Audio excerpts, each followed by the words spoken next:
You're live, Patty. Good evening, everyone. Welcome to Bruderheim's Town Council meeting for Wednesday, November 17th. Would someone from council be willing to read the acknowledgement? Go ahead, Councillor.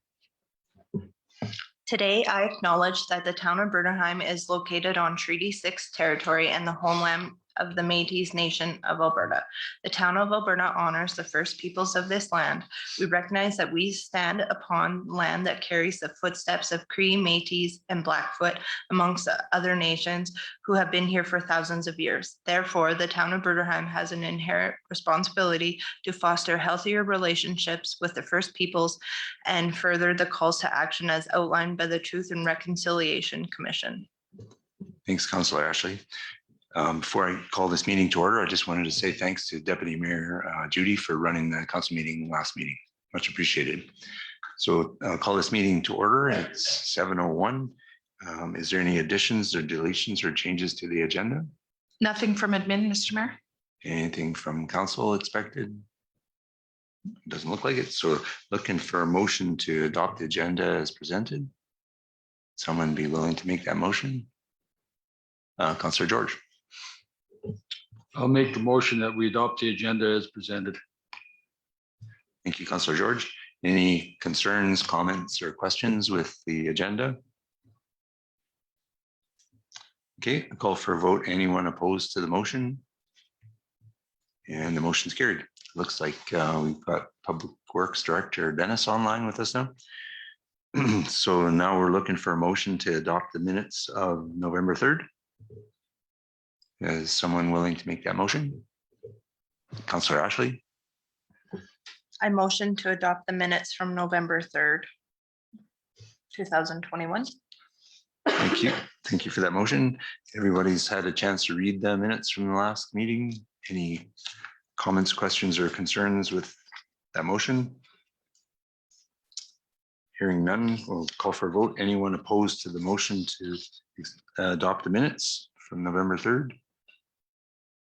And hearing none opposed, the motion is carried. And we'll move to council priorities, 7.1 information request. And we'll start with the folks online. Councillor Wayne. Just a couple questions.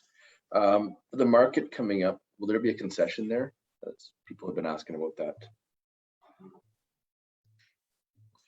Mr. Mayor, through Councillor Lecco, yes, there will be. Okay, thank you. And since I guess Dennis is here, I'm just curious how the snow clearing went the last couple of days. Went really, really well. I didn't see any problems that we had. There's a lot of snow. Most of it was blowing snow. We did some measurements today of compacted and freestanding. Compacted is about 2 centimeters and blowing snow anywhere from 15 to 25 centimeters, just depended where it drifted. So other than that, staff was amazing. We got everything done in 2 days. We did all the P1s and P2s for council's knowledge, and everything went good. Awesome, thank you. That's all, thanks. Thanks for the questions, Councillor Wayne. Deputy Mayor Judy. Nothing for me at this time, thanks. Thank you. Councillor George. Nothing for me at this time, but I'd like to thank Public Works for all the diligent work that they put in the past 2 days. The town looks pretty good. Thanks, Councillor George.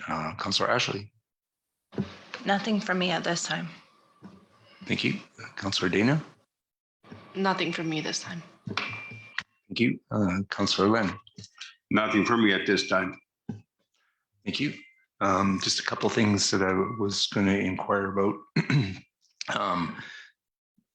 The ATB issue in town, it appears that ATB is still moving ahead, and I don't know if anybody's noticed the building where the ATB was in is for sale now. The owners put it up for sale, and we had inquired with the provincial finance minister to intervene, and we didn't hear anything from them. And I'm wondering if we could make a motion to write a letter asking for them to intervene.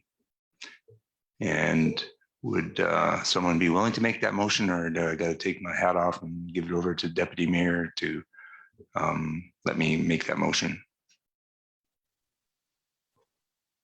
Go ahead, Deputy Mayor. I can make that motion. Thank you. So I make a motion that we write the finance minister, pardon me. We write the finance minister and ask if he'll intervene or look at the situation with ATB. Thanks for that motion. Today in the AUM, it's not AUMA anymore, it's Alberta Municipalities. I heard that issues such as this, we should always copy the Alberta municipalities along with our MLA so that they're aware of that issue, that we make sure that those parties are included when we're sending that letter. So again, thanks for that motion, Deputy Mayor Judy. Any comments, questions, or concerns from council with that motion? Councillor Wayne. No, nothing in regards to that motion, but just in regards to ATB as well. I was just driving through two small municipalities that are minutes apart, and they both have an ATB there. They're literally 4 minutes apart. So I'm just curious as to how they pick and choose. Good question, Councillor Wayne. Maybe at this moment it would be a good time to ask our council if they have taken the time to write Curtis Stange, the CAO president of ATB, a letter outlining your concerns possibly about the ATB leaving. I know that there's several residents in town that are emailing and have emailed them. And the more letters they get, maybe it'll give them pause to think about it. Last Friday, I talked to him again, and there was some more information that I thought of to pass along to him, and he said he would take it under advisement. I don't know if we're going to hear anything different from them. It seems like they got a big ship that they got sailing there on that one. So, any other comments, questions, or concerns on Councillor George? I have one concern about ATB. It's the hours that they take, that they're open. This is a town that does business 4 to 6:30, 7 o'clock in the evening. If you look at our pharmacy, when you see cars parked there, it's mostly after 4 o'clock. What time is the ATB open? It's closed at 4 o'clock. I think that was one of the biggest downfalls of all with that bank. People want access, and they want it at their convenience, and ATB has not been willing to follow that request. That's something that should be brought up. Maybe they can do some work around that timing zone and make it more compatible to the users that, or the people that use the bank. And I think that was one of the biggest problems for the downfall of this town, of this bank in the town of Bruderheim. Yeah, I think you're preaching to the choir there, Councillor George.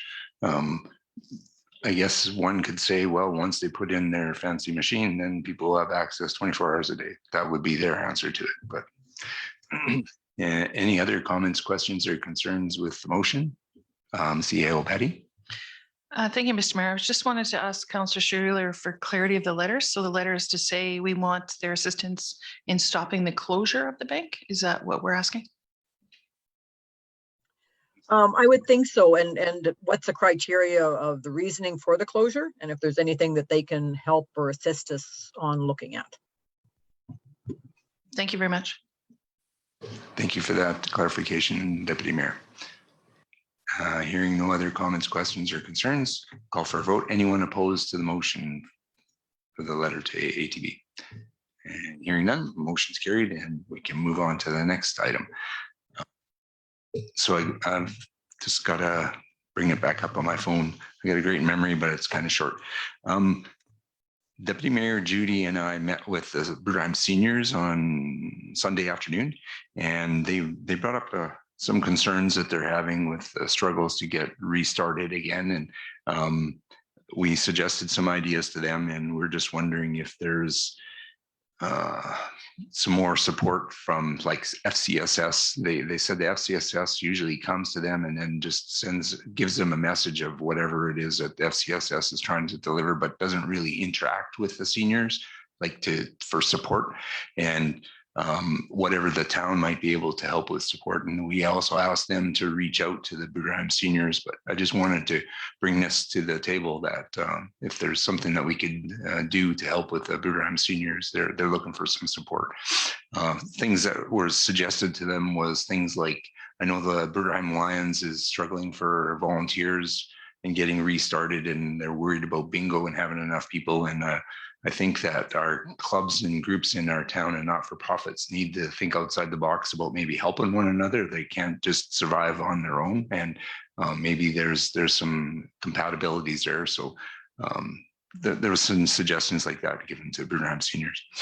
So that was that asked. And then it was asked of me by seniors if there's any way on the newsletter we could include a thankful corner kind of a note when someone in town does something good. Like I know there's someone in town that fixes bikes for free and then gives them away.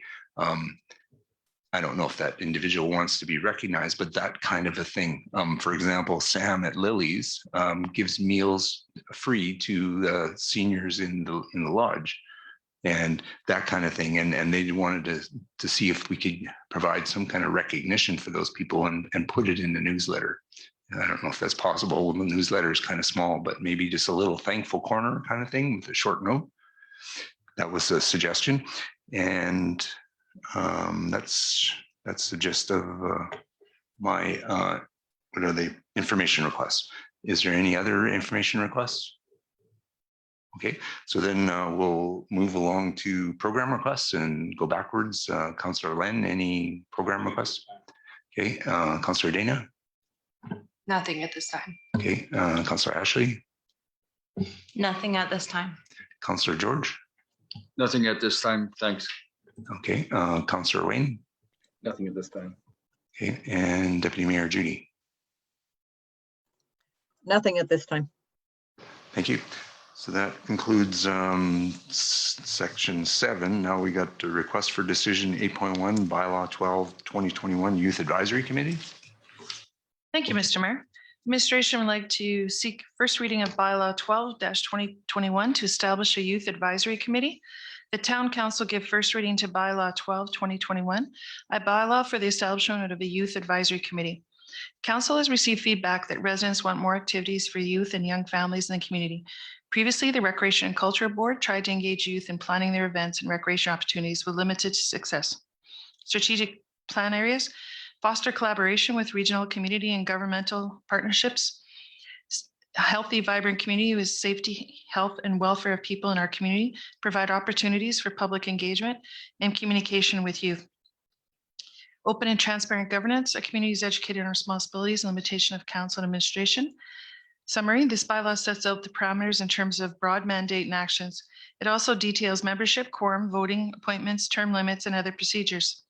This bylaw provides an opportunity to review what exists for recreation opportunities in Bruderheim and surrounding communities, and to gather information from our youth about what they would like to see going forward. This advisory group will look at collaborative opportunities that may exist for attending or sharing recreation available in our community and other communities adjacent to us. For example, Lamont, Elk Island Park, Fort Saskatchewan, Strathcona County, Mandara, Andrew, or Chittenden. The youth center is available in the Carol Mushma Arena, and this group may lead activities in the center and gather information from members of the community to share with council.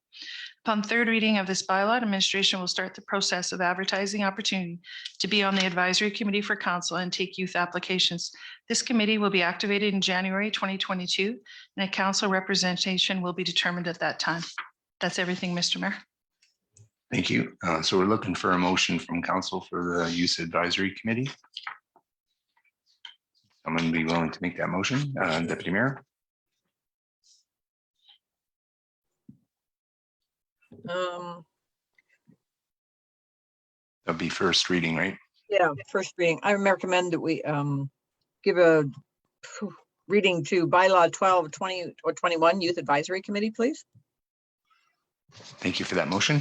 Any comments, questions, or concerns or thoughts from council on that motion?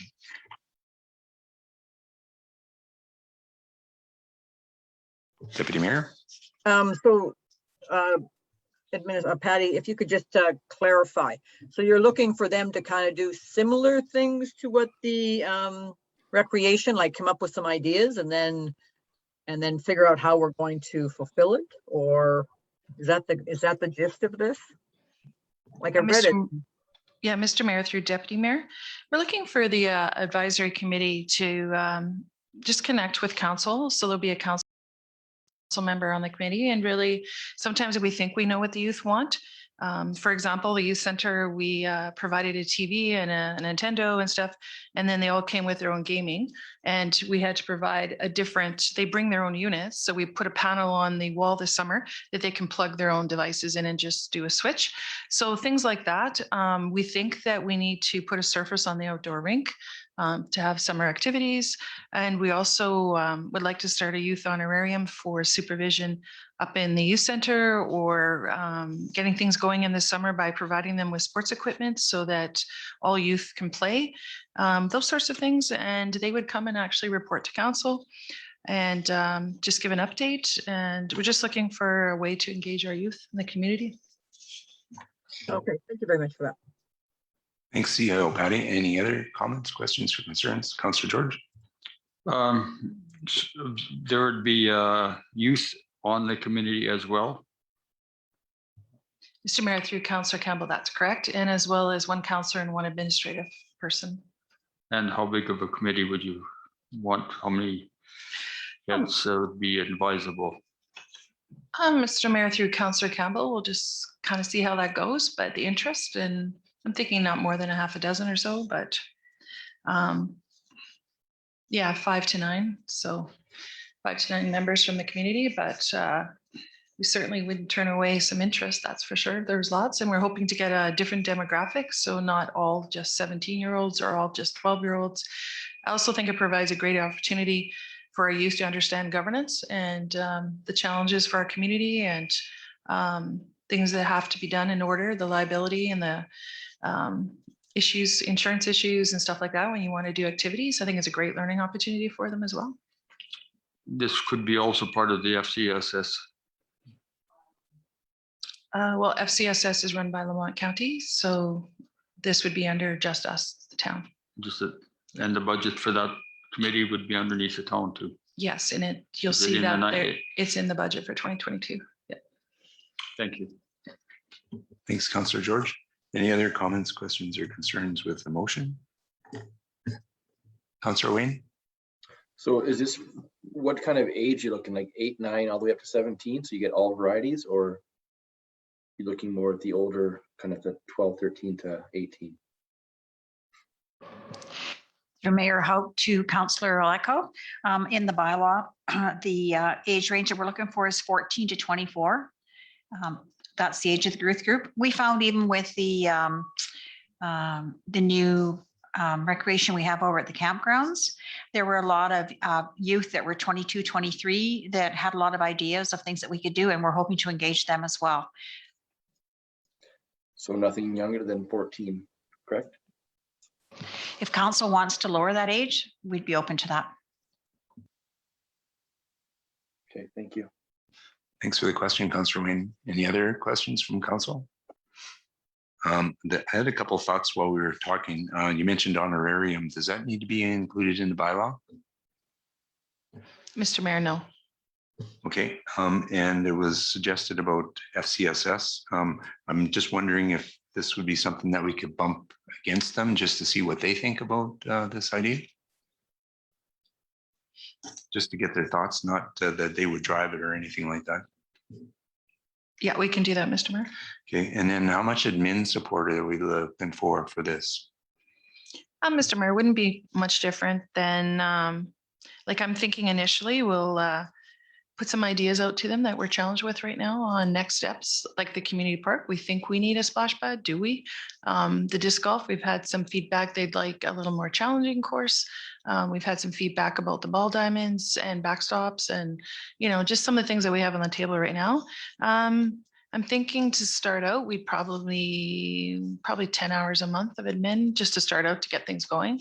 But we really are hoping that there's a chair and that the committee runs itself. And we had a huge success with the disc golf. This was what prompted us to engage this. They're very active and they kind of took it. We just kind of gave them the information and the budget, and they initiated going and finding kids. They just kind of ran with it. So brand new. And I think I'm really hoping that they'll just take the committee and we'll be just there to support. Oh, that's great. And then, so there was kids from the community that asked for this committee? Yeah? Well, the disc golf committee. No, the youth, what we're doing right now.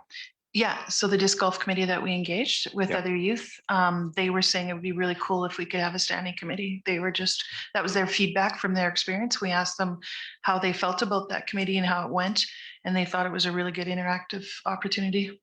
Oh, that's great. Would this be included into the council committee list then? That's correct, Mr. Mayor. Okay. Wayne brought up a good question about the younger population, younger youth. I don't think we should be leaving them out. All good things start from the bottom up. And when the young people get involved in something like 4-H or anything like that, and they get it started at a young age, they continue on. I think we should have at least one representative from the younger youth on that committee. So, Mr. Mayor, through Councillor Campbell, how young are you thinking you should go? 10, 12. There's lots of kids out there that's pretty savvy when it comes to thinking about what they want and where they want to go. We're not like old school like we were. Thanks for that, Councillor George. So in the bylaw, does it indicate an age for the membership of the Yeah, kids? Mr. Mayor, I think Councillor Carter had a question too. I don't know if you saw. Yeah, Ashley. Go ahead. 3.2, Mr. Mayor, says between the ages of 14 and 24. Okay. Go ahead, Ashley. Maybe for the committee, it could stand for the ages where it's 14 to 24, but maybe the younger kids could come in and voice their opinions. They don't necessarily have to be board members, but they can still join the meetings and give their ideas and stuff. They're kind of young to commit to that. So I'm in agreement of the 14 to 24, as long as the younger guys can come in and voice their opinion and be part of the discussion. Thanks for that. Anything else? I want to thank you guys for coming up with this. We're engaging the youth, and that's what our town needs, more things for our youth to do. I really appreciate that. Yeah, that's great. Thank you. Is there opportunity, like if this gets going? Yep. Just a sec, Deputy Mayor. When this gets going, is there a way that they can adapt the bylaw if they need to change something on there, or does it have to come back to council to change it then? And Mr. Mayor, we'd have to come back to council, but yeah, totally, we can bring it back. Once they're established, we can do an amendment, absolutely. Deputy Mayor? Yeah, and I guess that was my comment. Right now, the bylaw is 14 to 24, and I suggest that we leave it there.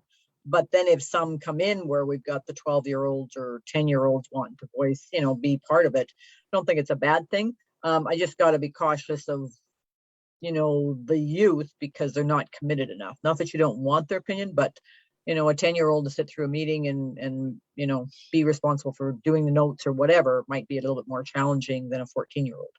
But still engaging them. And this is only the first reading. So maybe once the reading is done, we'll find some different feedback from the people in the community as well. Great job, girls, ladies. Thank you, Deputy Mayor. Councillor Wayne? I'd agree with what Councillor Carter was saying too, is I want to include the younger group. And I think that should be in there, like at the forefront, just to allow them to put some input into it now, or once this gets up and running, where they can come to the meetings if they choose, or have somebody come and say, hey, we want a ball diamond here, whatever it is, but they can put their opinions in instead of just not really getting a an opinion at the time, right at the forefront. I think it's important that everybody's heard. Not necessarily having a spot on the board, but just to be able to go there and listen and put their input in. Thanks, Councillor Wayne. Councillor Lynn? Well, years ago, I was the first president of the Boys and Girls Club in Bruderheim. We initiated the youth center, everything else, but we took our information. We went to Fort Saskatchewan Boys and Girls Clubs, asked, we should spend the time, talk to somebody there to see their age, what commitment they get out of the kids, how old are the kids, what kind of committees they set up for these kids, because they have the background and the strength to this. We've been out of it a long time now, and I really think it'd probably be best if we did contact the Fort Saskatchewan Boys and Girls Club just to see how they integrate the kids into the program and at what age groups and how efficient are they and what it does. And it only take a 10-minute phone call, and it'd probably enlighten us quite a bit. Yeah, thanks for the suggestion, Councillor Lynn. Any other thoughts, questions, or concerns from council? In line with the thinking about the ages, maybe somewhere down the road an amendment could be made in the current one where it says non-voting members tend to whatever, some other age group, so that they don't feel excluded, right? And Deputy Mayor, are you?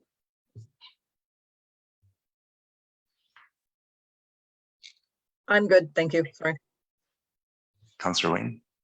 And I guess the only reason I say the younger age is Bruderheim School goes up to age 12, and that's majority of the kids in the town, right? For a lot of that.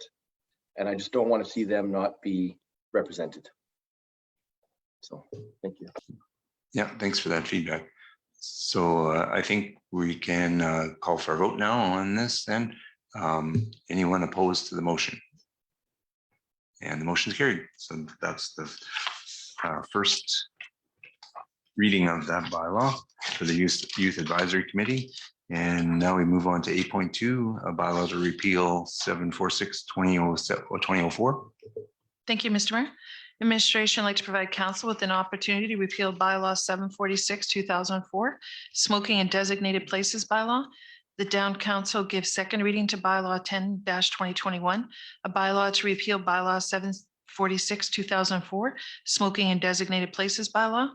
The Town Council give third reading to bylaw 10-2021, a bylaw to repeal bylaw 746-2004, smoking in designated places bylaw. On April 7, 2004, Bruderheim Town Council gave third reading to bylaw 746-2004, the smoking in designated places bylaw.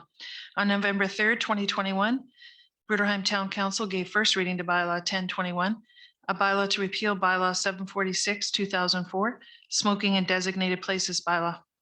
Strategic plans areas, a healthy, vibrant community, safety, health, and welfare of people in our community, open and transparent governance and administration, a community that is educated in responsibilities and limitation of council administration. Other impacts, the Tobacco Smoking and Vaping Reduction Act. The Tobacco Reduction Act amended the Smoke-Free Places Act 2002. The Tobacco Reduction Act came into effect in January 1st, 2008, which is when the province of Alberta banned smoking in public spaces and workplaces, including within 5 meters of doors, windows, and outdoor intakes. The Tobacco Smoking and Vaping Reduction Act, Chapter T-3.8, Section 3-I sets regulations on where smoking and vaping is prohibited with relationship to doorways, windows, or airtakes, outdoor spaces, and facilities. Bylaw 746-2004, smoking in designated places will be repealed as the provincial legislature sets out regulations for smoking and vaping, distances and requirements that affect all communities in Alberta. The communication plan, once the bylaw is repealed, it will be removed from the Town of Bruderheim website. That's everything, Mr. Mayor. Thank you for that, CAO Patty. So we're looking for a motion to repeal bylaw 746-2004. Councillor George. I make a motion that council give second reading to bylaw 10-2021, a bylaw to repeal bylaw 746-2004, smoking in designated areas as presented. Thank you, Councillor George. Any comments, questions, or concerns with that motion? Hearing none, call for a vote then. Anyone opposed to the motion? Nope, and the motion is carried. Great, thank you. So now we need a motion for the third reading for this repeal, and looking for someone to make that motion. Councillor Ashley? That the town council give the third reading to bylaw 10-2021, a bylaw to repeal bylaw 746-2004, smoking in designated places. Thank you for that, Ashley. Any comments, questions, or concerns with this reading? I'm not hearing any. The only thing I'd like to say is thanks to the administration for making sure that we're on the up and up with our bylaws and being able to actually enforce bylaws, and finding out that there's laws that are already covered, then we have redundant bylaws. Thanks for cleaning that up. So if there's no other comments, questions, or concerns, we'll call for a vote. Anyone opposed to the motion? And the motion's carried. So now we can move on to 8.3, bylaw to repeal bylaw 99-711. Thank you, Mr. Mayor. Administration would like to provide council with an opportunity to repeal bylaw 99-711, the Freedom of Information and Privacy bylaw. The town council gives second reading to bylaw 11-2021, a bylaw to repeal bylaw 99-711, Freedom of Information and Privacy bylaw. The town council give third reading to bylaw 11-2021, a bylaw to repeal bylaw 99-711, Freedom of Information and Privacy bylaw. On September 15th, 1999, Bruderheim Town Council gave third reading to bylaw 99-711, Freedom of Information and Privacy bylaw. On May 6, 2020, Bruderheim Town Council gave third reading to bylaw 04-2020, the Chief Administrative Officer bylaw. On January 6, 2016, Council approved the Privacy Policy Gov-76. On November 3rd, 2021, Bruderheim Town Council gave first reading to bylaw 04-2021, a bylaw to repeal bylaw 99-711, Freedom of Information and Privacy bylaw. Strategic plan areas, open and transparent governance and administration. The community is continually educated on the responsibilities and limitation of council administration. Legal impacts, Freedom of Information and Privacy Act, RSA 2000, Chapter F25, Municipal Government Act, RSA 2000, Chapter M26, Sections 205-207. At the time the bylaw 99-711, the Freedom of Information and Privacy bylaw, was approved by council resolution, the Chief Administrative Officer bylaw 04-2020 was not completed. Bylaw 04-2020, Section 3.4.6 reads, act as head of the municipality within the meaning of the Freedom of Information and Protection of Privacy Act, and shall be responsible for the overall management of access to information and protection of privacy functions and responsibilities. Bylaw 04-2020 states the Chief Administrative Officer is responsible for overseeing the freedom of information and privacy for our community. Therefore, Bylaw 99-711, Freedom of Information and Privacy, is a duplication of this responsibility and therefore will be repealed. Privacy Policy Gov-76 provides further clarity around the Freedom of Information and Privacy Act requirements. Communication Plan, Bylaw 99-711, once repealed, will be removed from the Town of Bruderheim website. That's everything, Mr. Mayor. Thank you for that information, CAO Patty. So we're looking for a motion for the second reading to repeal this bylaw. Deputy Mayor. I make a motion the town council give second reading to bylaw 11-2021, a bylaw to repeal bylaw 99-711, Freedom of Information and Privacy. Thank you for that motion, Deputy Mayor. Any comments, questions, or concerns from council with that motion? I'm not hearing anything. So the only question that I have is for FOIP. I remember when this was talked about before, and so we're totally covered by the government legislation now? Yes, Mr. Mayor, as well as the CAO bylaw. Great, thanks. Okay, not hearing any other comments, questions, or concerns, or call for a vote. Anyone opposed to the motion? Nope. And so that motion is carried. So now we're needing a motion for the third reading of the repealing this bylaw. Councillor George. That town council give third reading to bylaw 11-2021, a bylaw to repeal bylaw 99-711, Freedom of Information and Privacy. Thank you, Councillor George. Any comments, questions, or concerns with this third reading motion? Okay, Not hearing anything, so we'll call for a vote. Anyone opposed to the motion? And the motion's carried. Thank you very much. And now we move on to 8.4. The interim operating recommended budget will be done in 10 minutes or less.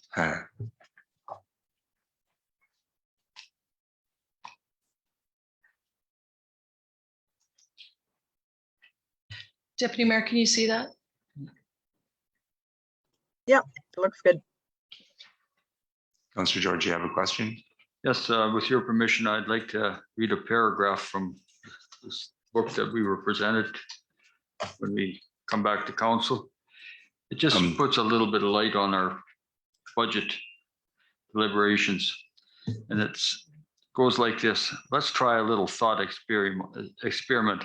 If the services your municipality provides to the community were to suddenly stop and stayed stopped, there would be a catastrophic change in the quality of life. There would be no safe drinking water, no waste collection, sanitary sewer would back up and overflow, recreation centers, libraries, culture facilities would close, street lights and traffic signals would cease to work. Snow would not get plowed, roads and bridges would not get repaired, police and fire services would disappear. It is not at all an exaggeration to say that your residents would have a medieval quality of life within months. Thank you for that information, Councillor George. So we'll let CAO Patty go through her presentation. Thank you, Mr. Mayor. First of all, I'd like to thank council for reviewing this weekend and providing questions, and hopefully that we can answer all those with the presentation. And if not, we'll get back to council. So this is the recommended interim operating budget. And so just for clarity to our viewers, the interim budget is because we don't have our assessment till spring. And so once we have our residential assessment and business assessment, then we can exactly figure out how much potential taxes we can get. And then we set the tax rate in the budget in the spring. So that's why it's called interim. This is our best guess, and based on the approved 3-year operating plan that was done in 2021 in May. Any questions on that? Everybody's good? So just wanted to, we're just going to go a little bit through our history, our efficiencies, our present, our future. Just going to try to minimize this, sorry. The only thing I wanted to mention, CAO Patty, is that for the new councillors, the interim budget, what we're going through now, kind of helps set us up for when we get to the final budget, right? Absolutely. Thank you, Mr. Mayor, for that clarity. Yeah. So the interim budget is what we think, well, we need to operate the town and maintain service levels based on how we're doing so far this year. So we call it a variance report. So we know we can project by the end of the year where we're going to be on budget line items. And so we take those numbers to base the next year's budget, how much we're going to need. And we also consider price of product. So that's called the municipal price index. And so it's forecasted to be around 4% this year. And so, yeah, this is very close to what we will settle on in the final budget. So the just a little bit of history. 2015 and 2016, the tax rate was set at 2.3% to 2.7. 2017 to 2019, we saw about 1.5 to 2.9. And for the last 2 years, as you know, 2020 and 2021, we've saw 0%. And that was because of the pandemic. Council felt that there's a lot of people in our community struggling, and we kept the budget at a 0% increase. Yep. Before you move away from that, I just wanted to make sure that we explain once again that it's a 0% average increase, right? 0% budget increase. Yeah. Okay. I just wanted to make sure that people aren't going, oh, wait a minute, my taxes went up. Yeah, just as a voice of clarity, that what means 0%, what we're presenting tonight is so the budget increase from 2021. So what we need to maintain the same service levels, and in some cases we're lowering service levels because, as I just said, there's a 4% increase in cost of product and contractors and supplies they're forecasting for 2022. And so we've had to cut some service levels to maintain even what we have today. So when you talk about what the tax increase that will be based on the assessment of your home.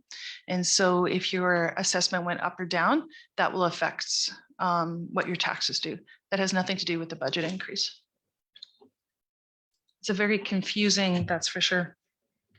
So some of our efficiencies that we've seen that have helped our budget is our regional partnerships for sure. Online tools, so our utility accounts, a lot of those have gone online, which has created software and learning opportunities. So, but the more we can get people online, it creates efficiencies on the administration office. Things like the campground, that went online this year. So that reduced the workload in the administration office. So those sorts of tools have helped us to reduce some of our administration costs. Purchasing council laptops with a grant has allowed us to reduce the amount of time it takes to prepare council packages. Council's able to view those on their laptops and also reduce our paper footprint, the amount that we're wasting. Live streaming has allowed council and staff to be from home. So if you're away or if you're sick, it gives us a nice hybrid that where we're able to do both. In the past, councillors have missed and been no opportunity, as well as residents. We've definitely seen an interest in keeping going with the live streaming. We've also provided remote access to our operational staff to be able to tie in. We've got software on their phones now. They don't have to physically come on site when there's alarms. They can see them on their phones.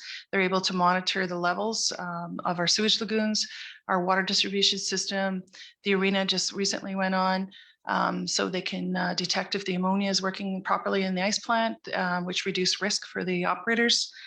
Our security systems and being able to monitor our facilities, they're all monitored by cameras now, which is fantastic. And as well as some of our outdoor parks as well are being monitored to reduce the amount of vandalism. And when alarms go off, we're able to see staff safety. Now they can check the cameras to make sure there wasn't a break-in. It's some other reason the alarm is going. And if they see forcible entry, they can call the police. They don't respond to the buildings, which was a practice in the past. CAO Patty, I'm noticing I can't see the other councillors, so I just wanted to mention Councillor Wayne or Councillor Judy, if you have a question, just speak up because I can't see you. Okay, thank you for that, Carl. We also have connectivity in all our facilities now. So we have Wi-Fi in all our buildings, the civic buildings. So that's been an efficiency that our staff are able to connect to all of the Bruderheim files in all the buildings. As you know, council approved a reserve transfer last year to finish our upgrade on water meters. So now staff are able to just drive up and down the streets. So that's reduced their liability of going on people's property, also their safety of not going on to strangers' properties, as well as I think it took about 2-3 days, and now we're able to do it in a half a day just driving town. So and then it goes directly downloads from that thing called the cloud right into our accounting department. And so there's less risk of error when you have that happening. Of course, you know, we went to the automatic payroll system deposit, staff and council. I think as council got automatic pay stubs now too.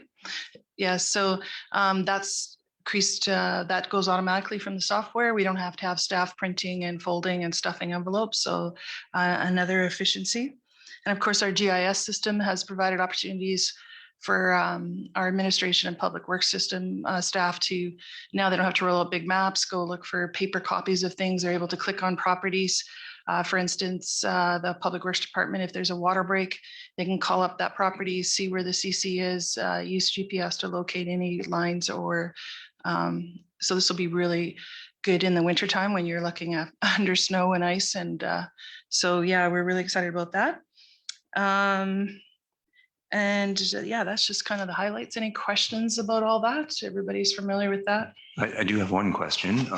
In speaking to the Mayor Lamont, he was telling me that their policy allows for checks under $100 that doesn't require signatures. I don't know how they're doing their accounting that they can do it that way, but that might be an efficiency that you might want to look at. I do know that another municipality, the municipal inspection program, just cited that all checks must have 2 signatures. So, but we can check into that. And absolutely can, yeah. I would prefer that there's 2 signatures, just my own prefer. You know, 10 $100 checks adds up to 1,000. So I'm the one that has to answer to the auditor. And so I prefer 2 signatures. I was just curious as well. Yeah. Just talking about our presence a little bit, we want to maintain service levels. Cost, we have to consider the cost and revenue. As you know, a lot of our revenues have gone down with the pandemic. A lot of our facilities been sitting empty for just about 2 years now. That's a huge reduction in revenue. And of course, we want to keep trying to push up those reserve balances. So again, just the definition of reserves. The reserves are those things that we don't plan for. So it's breakdowns, HVAC systems breaking, water breaks, things like that, equipment breaking down unscheduled. Those are the sort of things that we use reserves. Those shouldn't be the annual cost that we know to be there. The annual cost that we know to be there should all be included in the operating budget. In the past, things like snow removal and stuff was taken under reserves. We know it snows every year, right? So that's just one example that should be in the operating budget. CEO Patty, just a question on process. So we're going to go through your presentation, and if there's questions that we're going to refer back to the binder to, or how are we rolling this out? You can ask questions while I'm chatting. That's fine. Okay, so I just wanted, you mentioned reserve balances. So yes, I agree totally. Reserve balances are important and trying to maintain the reserves. As we saw in our information that there's going to be some reserve transfers to augment some extraordinary costs like the policing cost and the sewer costs, I think was another one. Yeah. And I just wanted to, how do you balance that out? So, Mr. Mayor, I'm just going to get the correct title. We did set up a reserve balance that is funded by the annual operating, and it's called the Stabilization Reserve, that we try to put money into every year. So if we see the tax impact to residents is too high, we transfer from there for one particular reason or the other. As you know, the RCMP invoice is increasing every year. We have one more bump yet after this year. And so getting anything in the budget is a tax increase, right? That wasn't there the year before. That's logical. And so to soften that blow, we take from reserves, but we eventually need to fund that by operations, right? So operationally, we need to find ways to fund that invoice. So absolutely. And so the current hemp business in town that's getting going, they come off tax-free for what year? 2023, Mr. Mayor. Okay, so then we're thinking that kind of thing will help stop us from doing those reserve transfers. That's correct, Mr. Mayor. So it's economic development is very important, attracting those larger developments that help offset the rising costs of our municipality. That's for sure. Thanks. So some of the things that my management team struggled with is our future. Do we reduce service levels, or how do we increase revenue to maintain service levels? That's the budget challenge that we face. And it takes a lot of juggling to also, again, the budget is looking ahead based on what we know and looking around to see what other municipalities, comparing ourselves to them and seeing what operational efficiencies. So that's what we look at when we're determining budget. So what we're looking at for council is just thumbs up or thumbs down direction on our budget projections, and if there's something that you see that you would like us to take back, that's what we're here tonight for. This is a recommended interim budget. The final budget final interim budget comes back in December. So this is just the recommended one. So just to kind of, we're talking about the presentation, environmental pressures and consideration, our financial landscape, recommended interim operating budget, and council's recommendation back to administration. So what is a budget? The operating budget is a financial tool that supports our council strategic plan, historic service levels, and of course the department tactical plans that support the strategic plan. And the process for the 2022 budget process is we look at our strategic plan And again, you guys will be doing that in January. So that could change the priorities of the budget as well. It gives council an opportunity to really look at what's important for our municipality. And that may, if you make some significant changes to the strategic plan, that could change the drive of the budget for the final. So, and then of course, the final is the annual financial statements. And this process continues annually. I think our interim audit is in December, is it? Financial audit? Oh, towards the end of the month. My apologies, Mr. Mayor. So we'll be getting ready for our annual audit. They do an interim audit with us, and a lot of the questions they ask is the decisions we make in spending money and how that ties back to council strategic plan and direction. So other tools for the strategic planning, and that's why I just want to stress how important that is when we do that in January. It defines the service definitions, performance measures. We take a look at the environmental scans, customer feedback, other research, and of course we do a financial analysis of our current and future conditions. No, I don't want to do that. You don't have. Oh, it's okay. I'll figure it out. So financial analysis shows what percentage of taxes come from the municipality. Doesn't break down business versus residential. I know they're the same, but you should be able to see the difference. Financial analysis. How much more business do we need? Just so you know, we can't hear you. Yeah, we can't hear nothing. Okay, sorry about that. How about now? So what I wanted to say is on financial analysis, in a couple of slides, it talks about what our percentage of taxes come from municipal. I think it's like 43% or close to that number. We don't know how much of that is business. And so if we're doing an analysis on our financial condition, we need to know what the target is for how much more business tax do we need to bring into our community. And so it'd be good to have that breakdown, and then we can look at those kind of numbers. And then when we talk about economic development costs, then we know what we're talking about, and we need to put more money into economic development because we need to hit this target, right?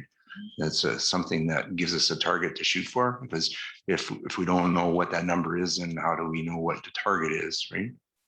So I just wanted to point that out. Thank you. This is very good information.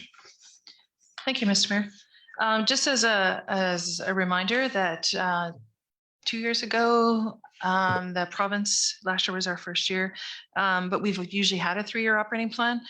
We call it 3-year financial plan. So in principle, administration forecasted what we would need, and that would be an annual budget increase of about 1.5%. And council approved that in principle. Of course, again, that's just crystal balling it. It looks good. Some things that we considered, internal financial trends, supply chain challenges, as we all know, if you watch the news, you know that's a huge problem. Regional collaboration, inflation. Of course, we can't have a budget without talking about COVID-19 and the impacts of that, and our contractual obligations to current contracts. Some of the pressure points that we're really feeling this year is the RCMP requisition, of course, going up to 52,000. And as you know, council, we did a huge change in the way we do utilities, and we're projecting a $67,000 shortfall this year, which we will be coming to council to talk about. And this, if you remember, I knew that that was going to happen because the sewer, I had to reduce that because large consumers of water, so over 25 cubes a month, would have saw close to $100 increase if we'd gone with the model that we developed. And so I reduced that. And of course, also people have reduced their consumption of water now that it's related to the amount of sewer that they pay, which is a good thing. We're using less potable water in our day-to-day. So that's a good thing. And so those two numbers were new to our budget this year. And so we have to, so without a reserve transfer, that in itself, those two items would be a 10.9% tax increase. Thank you for that information. So with that reduction in potable water use, do we still need the water reservoir? Yeah, I will take that up with our Director of Public Works. I think that's about fire reserves, sir, but And just as a reminder that 2 years of a 0% budget increase has resulted in this. We all knew this was going to happen too, because if you think in the last 3 years, if we had done 1.5, and then 1.5 this year, that would actually be 4.5. And so we're saying 3.9. So it's not out of scope that we've done 0, and now this year, right? So if we'd done our sort of 1.5 every year, we would be actually higher than the 3.9 we're talking about right now. So if you look at it as a deferral budget increase, like, they did the deferrals on the utilities, a lot of our companies, so very similar. I just thought it'd be prudent to talk about staffing levels. As you know, we've seen significant change since I've been here the last 2 years. So in 2020, we had 11 permanent full-time staff, 1 permanent part-time, 3 casuals, 1 contract employee, and 3 seasonals generally. In 2021, we saw 9 permanent full-time, 1 vacant full-time, 1 permanent part-time, 0 casuals, 0 contractors, and 5 seasonals. And this year we're looking to next year, 8 permanent full-time and keeping 2 vacant. With the pandemic, we're not sure what changed, and we're just not advertising those positions because of the pandemic and not having our facilities rented out as much, not having as many people at the office. We're just holding that. We have 1 permanent part-time still, and we have hired 2 casuals though for 2022, and they've already started to assist with those vacancies in the full-time. And we have 1 temporary in public works covering off a medical leave, and 5 seasonals. Just as a reminder, those optimum staffing levels with the vacant positions are still in the budget. They're very hard to take out and put back in. What we have removed permanently is the Director of Community Programming. That was removed last spring to get us down to 0%, and we did not put that back in the 22 budget. Patty, just a question there on the seasonals. So the amount of cost that's in the budget is the same as last year then for those seasonals? Pretty close, Mr. Mayor. We are seeing again, we're dependent. The STEP program wasn't funded this year. That was cut from the Alberta, and we just went to the federal. And so that number is kind of fluid depending on the funding. So we do get funding to help with the summer seasonals. And then of course we have the winter arena, and we have extra staff right now because of the pandemic and the QR code checking. So that number is a little bit fluid for sure. Okay, thank you.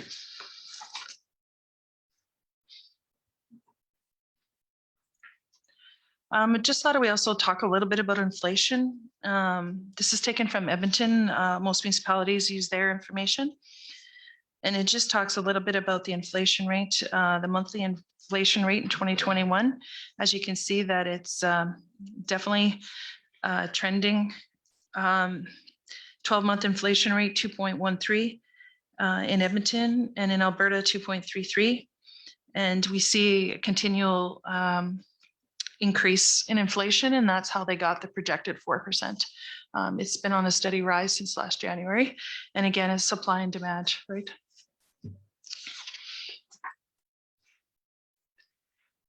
So then we talked a little bit about tax rates versus the consumer price index, which is very similar to what we use, the municipal price index. So as you can see in the past, our tax increases since 2013. In 2020, 2021, you can see there's 0. So just a sort of a picture of how we've developed our tax rates, and we kind of float around that line of the CPI. And the last 2 years, we've been well below it.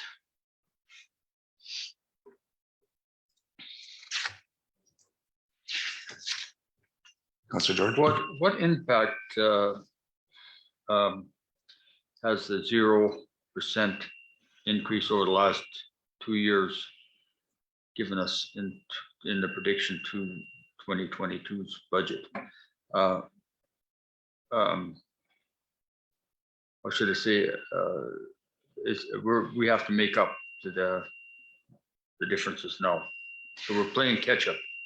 Well, one of the things that impacts is reduction in staffing levels, which has put more burden on our staff. We have no casual staff in the administrative office. So anytime anybody wants to take any sort of, we always have to have 2 people there. So it's put a huge burden on the staff not being able to be flexible that way. Again, with the pandemic, we're seeing less foot traffic. So really, and we don't have as many people renting our facilities. So there's not as much work there, issuing keys, going and checking, those sorts of things that staff tended to do, set up, coordinating those sorts of things, as well as our youth center has been closed. So less cleaning when the arena is open, those sorts of things. So we've been able to absorb that because of the conditions put onto us by the province about using our facilities. But as well, I truly believe we've dropped service levels. Obviously, because of the pandemic, we're not providing the same services we've had in the past. And we did lose the 1 position, full-time position. So by cutting services during the pandemic and cutting staff, that's how we made up that difference. Yeah, that's correct. But Mr. how, now we have to start making a catch up. Mr. Mayor, through Councillor Campbell, that's correct. I know council has to make decisions about transferring reserves. So we've been very lean in our surpluses over the last 4 years, which I'm quite proud of actually. In the past, we've had very large surpluses at the end of the year. So that means that we predicted we were going to need this much money to run the municipality, and then we ended up with a surplus. And so we're getting closer and closer on that number. And in fact, 2 years ago, we went in the red. It was too tight. It was too tight. So just so you know that we have 1.2 million that's designated as reserve money in our bank account, and 240,000 of that is committed to projects that we have committed that to.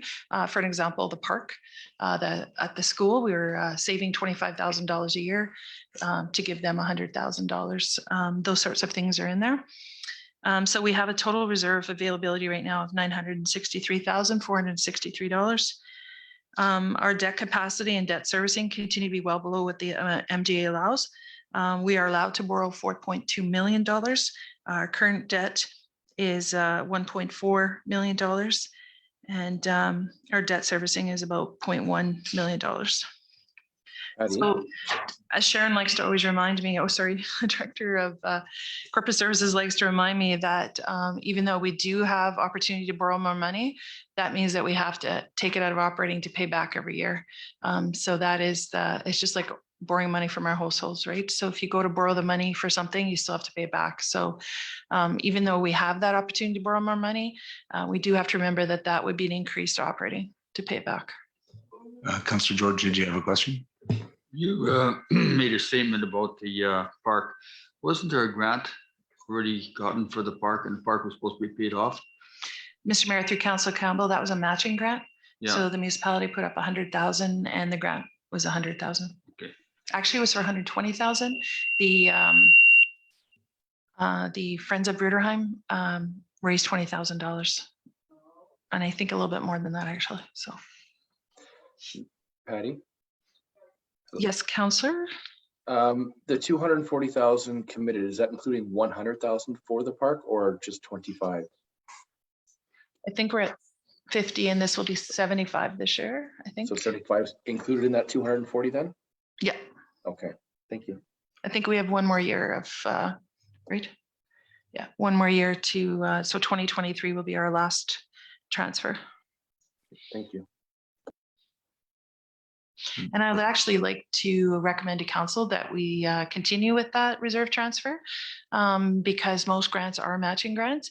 And so if we want to continue to upgrade our recreation facilities, I think that now that that's in the budget, that's a really good plan to continually put $25,000 away every year. And then when opportunity comes to upgrade or get a new recreation opportunity, we have that money in place to match. So are you saying put that into the budget or just transfers every year?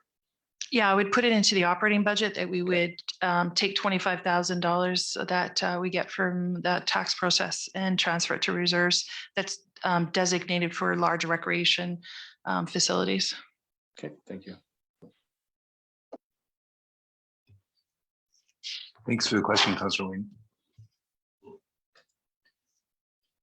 So just wanted to ask a question. So the we talked about water reservoir. The water reservoir, we have to do some work to get our community to the standard that we need to for the fire service.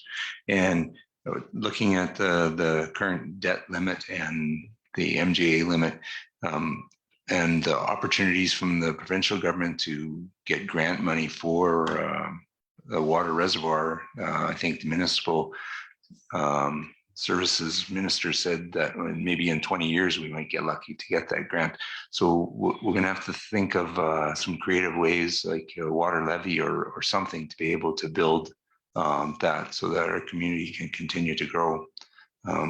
Maybe that won't happen this year, but it's something that we need to have a plan for going forward in the future, right? Yeah, Mr. Mayor. So the the Director of Public Works and myself will be presenting some options during the capital budget process coming next. Great, thank you. I hope. Just a financial non-competitive grants, MSI and the gas tax expected to continue, both being rebranded under new names. The LGFF, the Local Government Fiscal Framework, and the Canada Community Building Fund. We're cautiously optimistic approach given the political economic uncertainty. And as you know, we have found out that we're only going to get 40% on the capital side, but the operating side remained the same. So that's good news. So we get an operating grant, if people didn't know that, from the government based on population to help offset some of our operating costs. And that was remains the same. Great, and that ties into our census and knowing what our population really is. And do you know what those figures are roughly for this year that we got from the provincial government? Mr. Mayor, for MSI operating? Do you know that? I don't know that off the top of my head, Mr. Mayor. Okay, yeah, I was just wondering. We can get that to council, right? Thanks, and that goes directly into our operating costs. Yeah, Mr. Mayor, and we split it amongst different cost centers. So some in recreation, some into public works, some into, right? Key decisions through the budget process continue to be important to maintain financial sustainability into the future. Patty, I have a question, if I may. Yes, Deputy Mayor. Did we find out from the census what our numbers are when the federal did their census number? Mr. Mayor, through Deputy Mayor, no, we haven't. Do we know when that'll come in? Yeah, it typically comes around with budget, I believe, like April in the past. Okay, Again, it might not be a priority with them right now with the pandemic. I'm not sure. Right. Okay, thanks. And right now the province is using our municipal census numbers, so. And just for clarity for people listening, they will no longer accept municipal census numbers. They will only go off federal in the future. So our municipal census were generally higher than the federal because the people that did the census for us in town knew people and were able to make contact a little better than the federal. Municipal revenues, just to let you know that we get about almost 44% from taxes. Penalties and fines, we get 3.9. Franchise fees, 2.8. Our investment income, 0.4, because interest rates are 0.000007. User fees, about 27.8%. We transfer from reserves typically about 2.4% per year to offset the impact taxes. Other revenue, 5.2%. So that could be donations, small grants, those sorts of things. And we have some lease people have stuff on our land, so we get some lease revenue.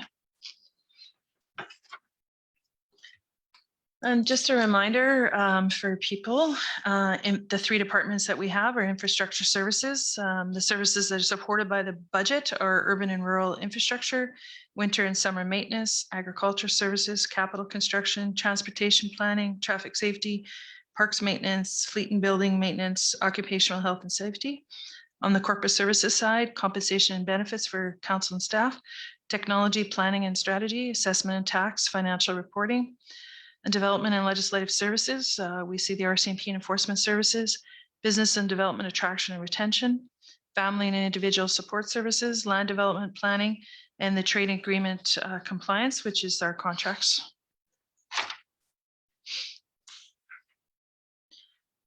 So our operating budget, just a quick little overview of where most of it goes. Community services takes about 28%, roads 17%, water and wastewater 5%, water and recycling 8%, planning 6%, ledge and legal, which is council support 3%, fire service 3%, protective services 2%. Patty, in that planning, is that including economic development? Yeah, sorry, Mr. Mayor, I should have wrote that in there. Okay, thank you. Just gonna see if I can.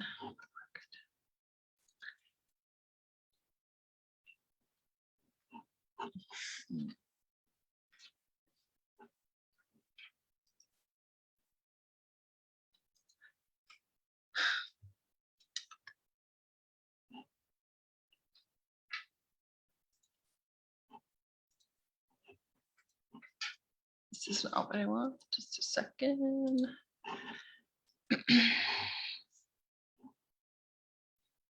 Doing great, Patty. I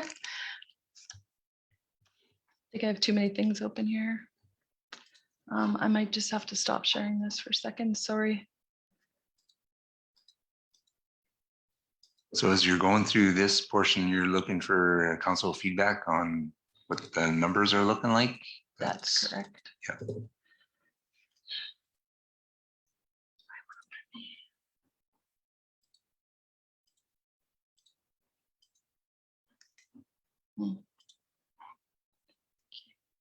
Stop sharing. Hey, welcome back.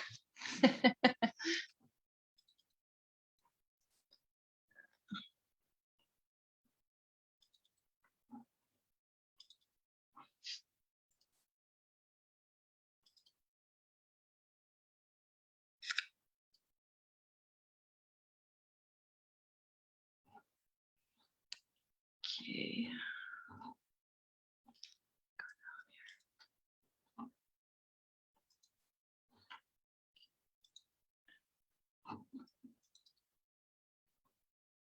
Deputy Mayor, can you see that 2022 interim operating budget? Yeah, I can see that. Thank you. So, Mr. Mayor, I would like to present to you the 2022 interim operating recommended budget.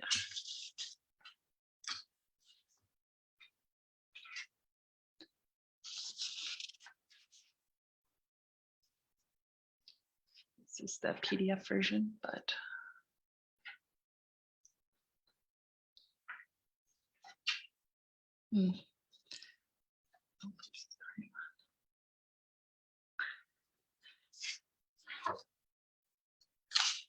so, Mr. Mayor, just a short message for myself. This year, 2021, has presented unprecedented challenges to our community, Alberta, Canada, and the world. Navigating the impacts of COVID-19, along with other economic challenges already faced by Albertans, has been complex and difficult. We have been very successful in supporting the safety of our residents and our staff. We have balanced maintaining established service levels to our residents and businesses while learning new ways to work safely, effectively, and efficiently. As CAO, I am proud of the work our staff have done in the environment none of them could have predicted, and of the resolve and leadership to demonstrate every day. The events of 2021 have reminded us that resources and capacity have limits. The 2022 draft interim budget is a representation of that reality. New initiatives were weighed heavily against the availability of grant dollars, legislative requirements, and the growth of this region. Town Council and administration are aligned in our commitment to maintain service levels and to deliver those services in a manner that is efficient, sustainable, and fiscally informed. During this time of unprecedented change, we continue to use our resources, deploy, plan, and deliver sustainable programs and services. We make mistakes and we face obstacles along the way, but we learn, evolve, and adapt. It is this evolution that helps us develop creative solutions to both regional and global emerging issues. We are engaged in a difficult journey surrounded by change and uncertainty, but we're ready for the challenges we face. Administration is challenged to develop, implement, and administer policies and programs established and approved by the Town of Bruderheim Council and remain fiscally responsible to our community. Administration supports, assists, and advises council on municipal operations, the information necessary to support informed decision-making on the annual budget. Together, the management team serves to strengthen the programs and services offered by the organization by building a clear understanding of priorities, enhancing communication, engaging the public, advocating initiatives to regional partners and other orders of government, and continuing to monitor challenges and success through a framework of performance measures.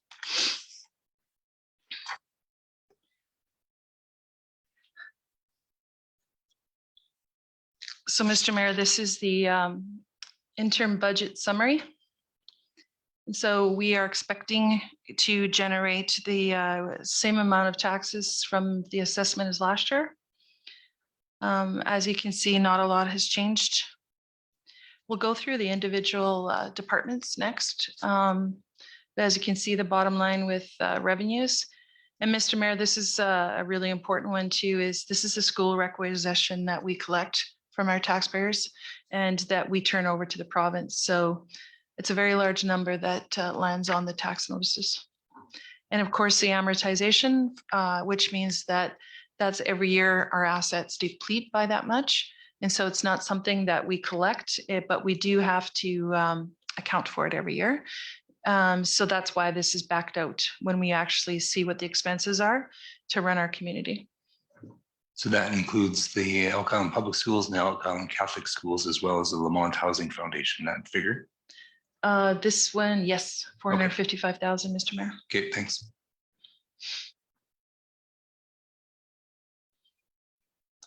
So if we go by department. CEO Patty George has a question. Oh, sorry. Just one question. I hear you, George. On the grant revenue, I see a difference of $115,000 there. Can you explain why that difference is there? Yes, Mr. Mayor, through Councillor Campbell, that was the pandemic grant we got from the government to help offset the costs of our losses last year. Thank you. You're welcome. That was a federal And, grant, right? Pardon? That was a federal or provincial? Provincial, Mr. Mayor, which was, I believe, funded by the federal. Yeah. And another one in the expenditures, we got $175,000 difference in supplies and materials. Are those beneficial cuts or what are they? So, Mr. Mayor, through Councillor Campbell, a majority of that was the upgrade to the water meters. So that's been. That project's completed. So, Okay. yeah, we'll go through department to department. It'll probably be more helpful. Yeah. Because Thank this you. is all rolled into.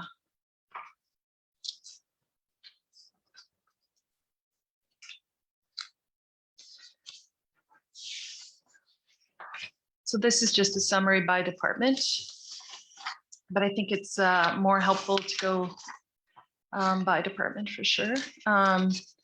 Director of Public Works is also online if we have some questions. That's the biggest department that likes to spend money for us. So feel free to ask questions.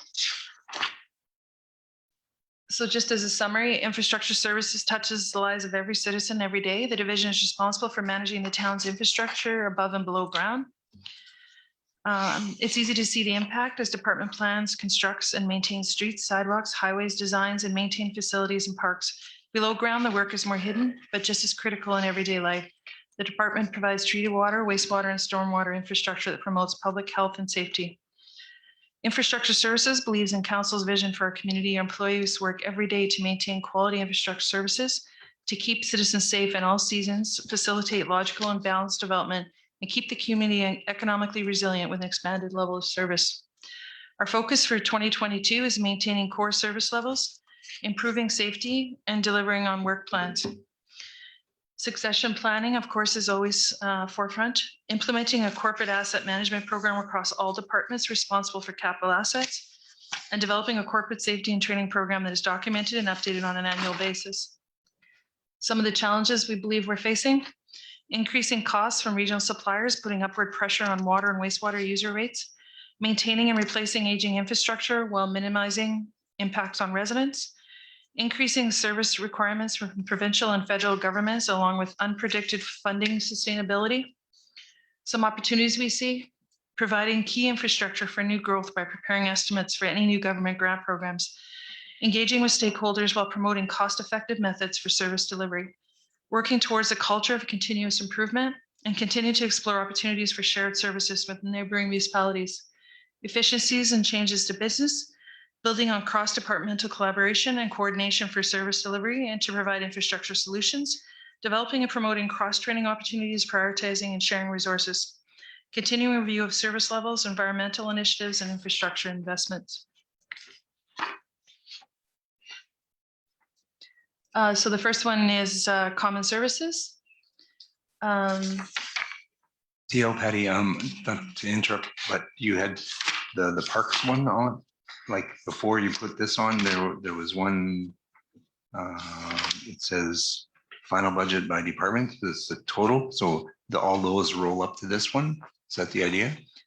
Mr. Mayor, that's correct. So Okay. that's by department, and this is now going by actually every, we call them GLs or cost centers.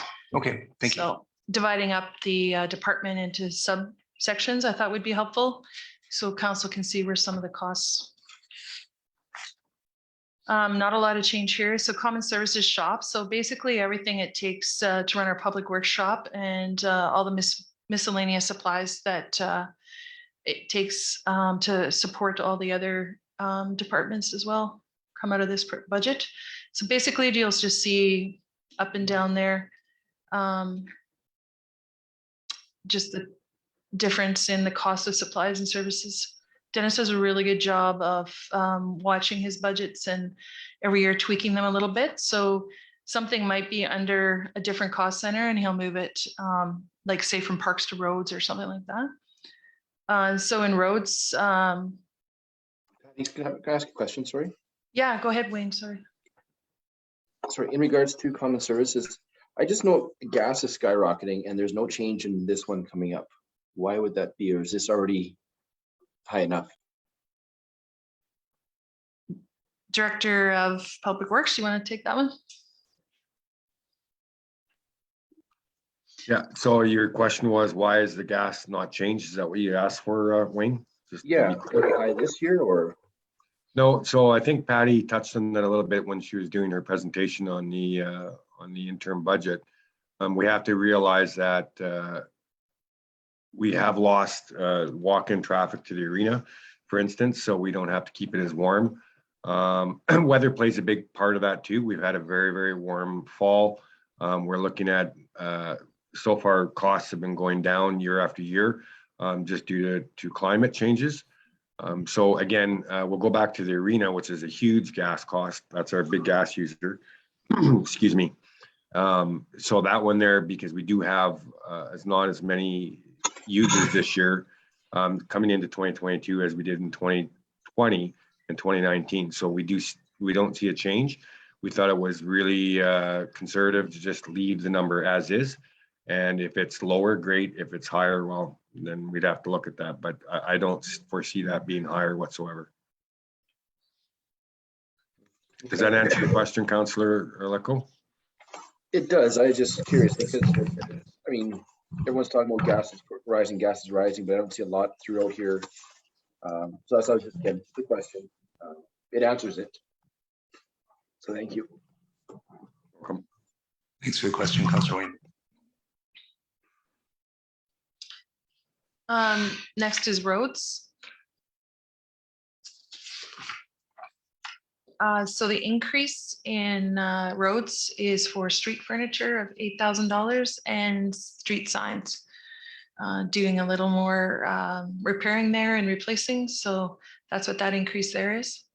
And the reduction in benefits is, of course, from losing full-time staff. Sorry, what do you mean by street furniture? So the benches, garbage cans, those sorts of things on adjacent to roads, those don't fall under parks. Those are actually roads. And we're getting more of those right now? No, just to repair and replace. Oh, so, okay. And then to upgrade some signs as well along our roadway. We've increased that budget slightly as well. Okay, thank you.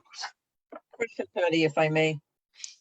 So in your roads anywhere, have you gone to any improvements looking at 52nd Avenue at all?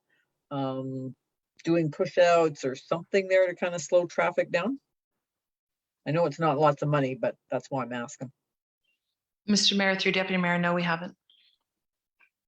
Question, Patty, in regards to salary and wages. I see a decrease in wages, but does this take in also the COLA, cost of COLA? Mr. Mayor, through Councillor Campbell, yes, we have incorporated. And again, some of this reduction is the difference between a temporary and a permanent staff member. Thank you.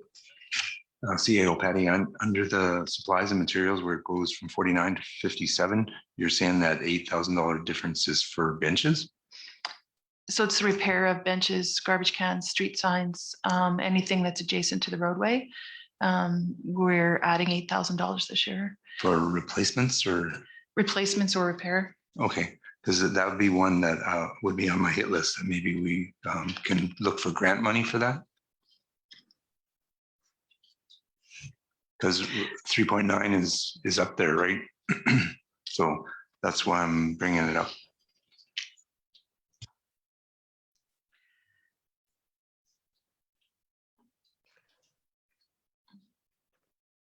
Mr. Mayor. Sorry, Patty. Mr. Mayor, just through to Councillor Schuler, I just want to go back to your original question. I think we overlooked something here.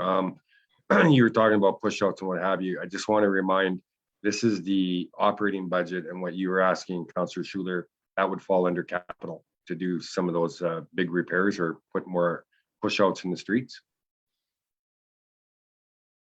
Okay, thank you for that. But no, we're not considering it. Don't let Mr. Tomaszek convince you we should. Just kidding. But as a control measure on 52nd Avenue, I think those lines will help. The next line item is water. And just as a reminder, water is collected from the residents. So increasing or decreasing this won't affect our operating budget. So we've done our very best to forecast what we need to make that balance. The difference you will see, though, is the reserve transfer decrease. And again, that decrease was the water meter upgrade that came from reserves. Councillor Campbell was asking about earlier. So you see it went down by 71,000. And supplies and materials went down by 73,000. That's the water meters as well. CEO Patty, Councillor George has a question.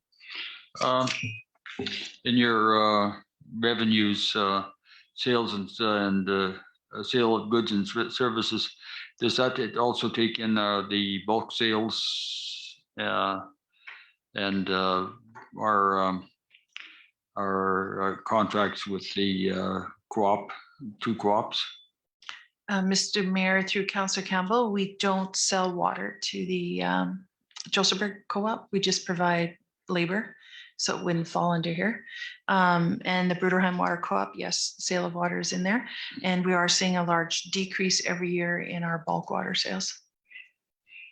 Was there a reason for that decrease? Is it efficiencies or something we have to do to improve the services or our costs in line with other bulk water sales? So, Mr. Mayor, to Councillor Campbell, I can only guess, but one of the options I think is the easy access off Highway 15 for bulk water for larger trucks. Another would be the reduction in the oil and gas that we used to see here, right? Thank you for that. CEO Patty, I remember seeing in some of the documentation about increasing $10,000 for the cost from JS Patoot. That doesn't fall in here?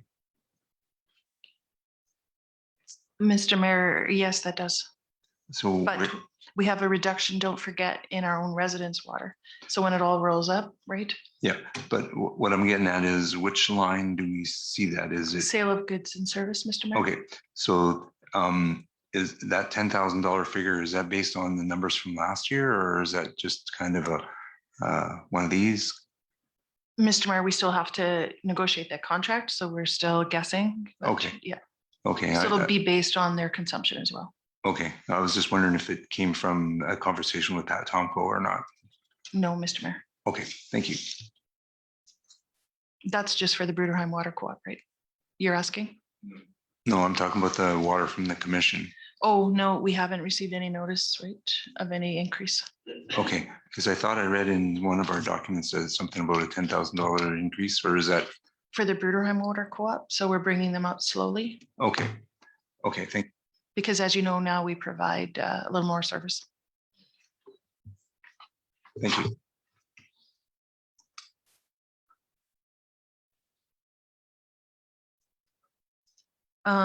Mr. Mayor, so now you'll see the sewer deficiency there. The transfer from reserves comes from here. And to balance it off this year to lower the impact to residents. So the intent is a one-time reserve transfer to minimize impact to residents. And then next year we would bring us up so that it's fully supported by the utility system. And that's the 28,303 figure. Yes, Mr. Mayor. Thanks.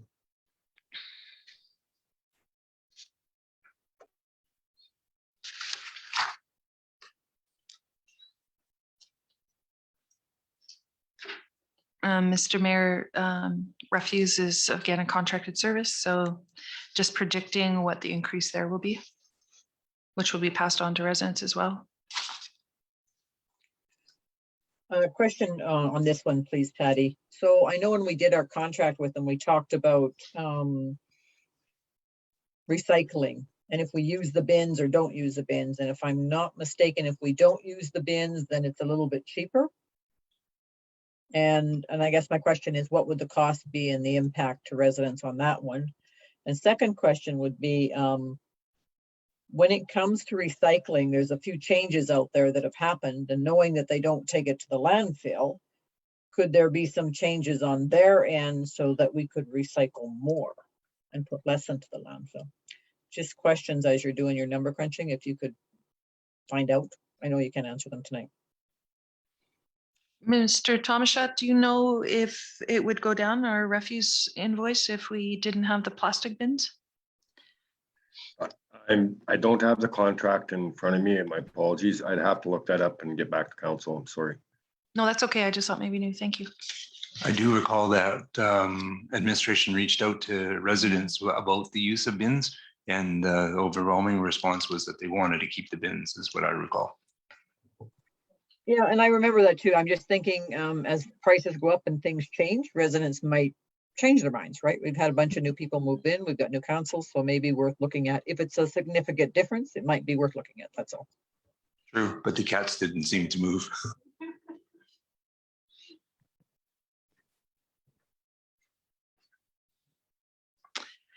Mr. Mayor, we'll move on to the arena. Not a lot of change here.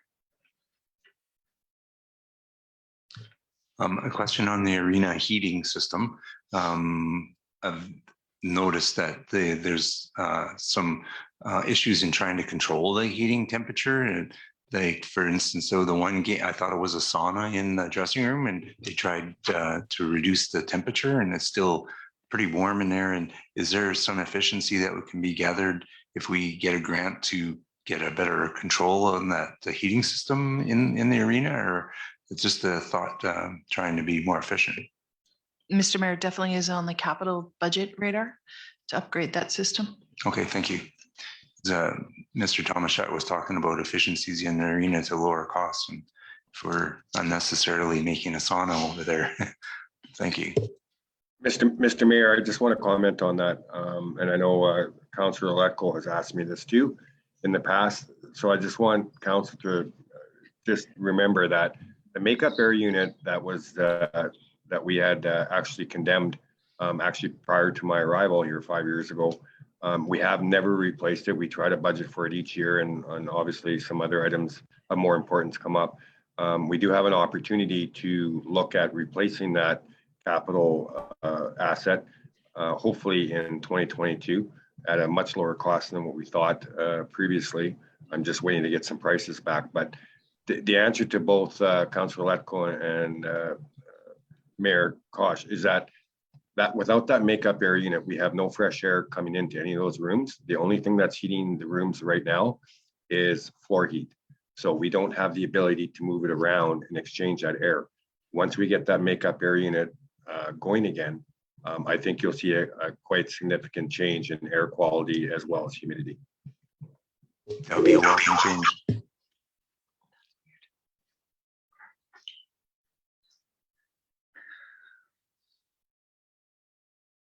Mr. Mayor, we'll move on to parks. We saw an increase in contract management. Again, that's for weeds and pest control. We saw a huge need for that this year. Of course, we can't give out weed notices if our own properties aren't tended to. So we're seeing an increase in cost there. Cost of flowers has increased significantly in Communities in Bloom, as well as Communities in Bloom does our Christmas decorations, our event seasonal decor in town, and a lot of that is needing replacing. So that's what that increase is for.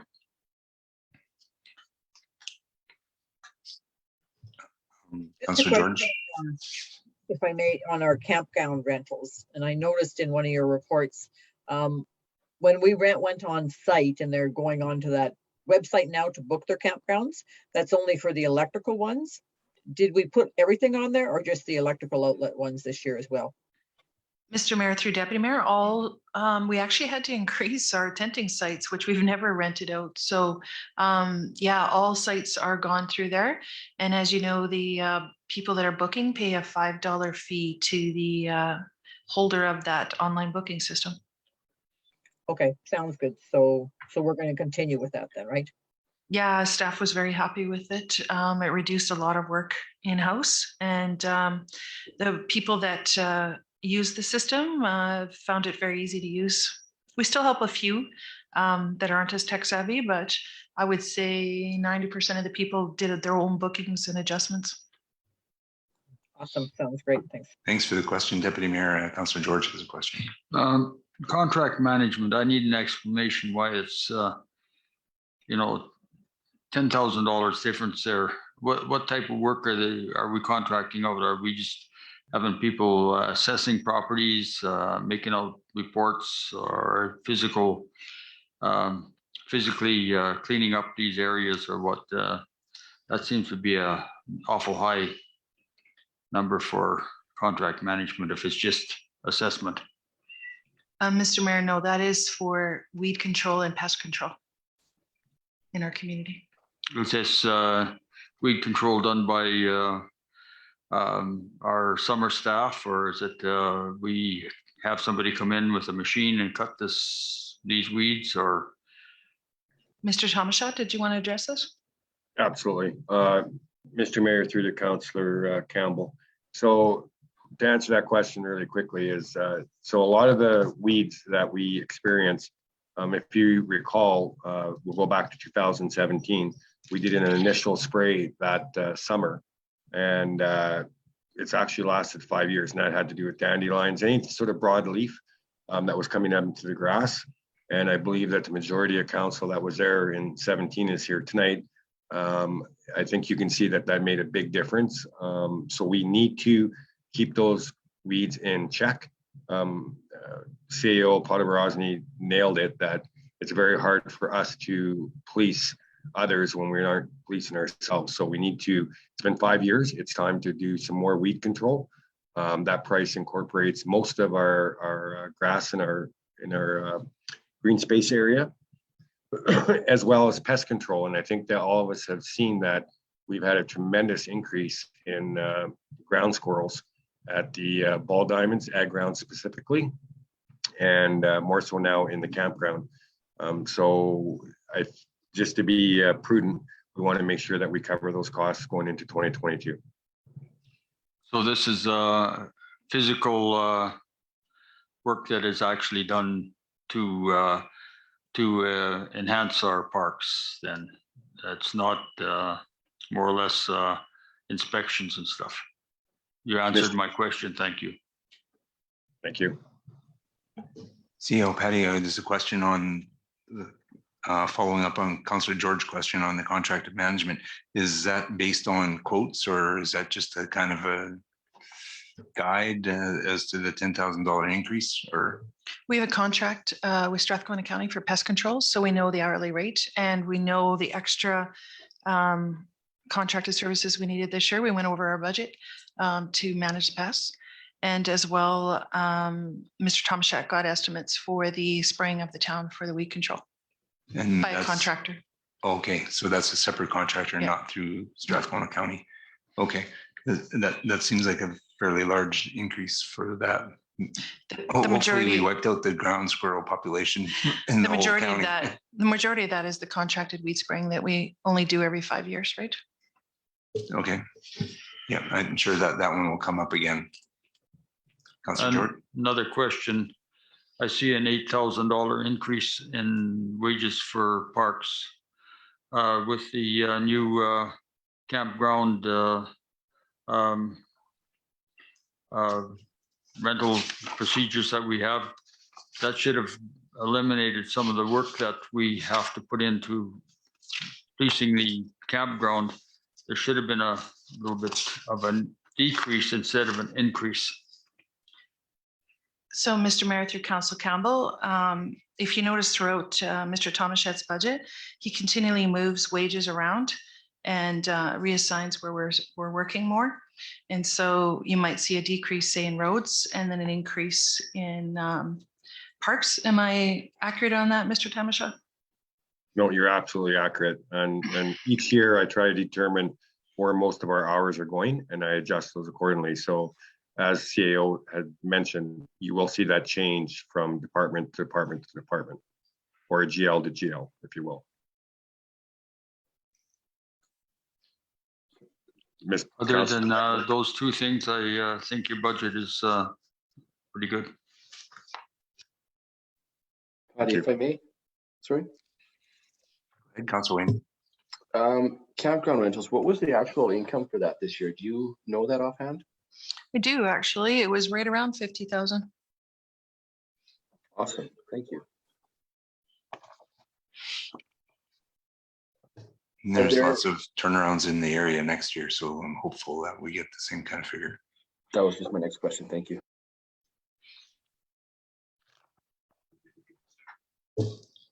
Just saying this page here with the 3 line items, I've got large increases there, relatively speaking for our community. I think they'll still be on the hit list going forward. That would be dropping service levels, Mr. Mayor. So just so Correct. council knows, yeah. And the weeds are legislative. So, and I received numerous calls from residents and council about the pests this year. So just as a reminder. Yep. That's why we increased it.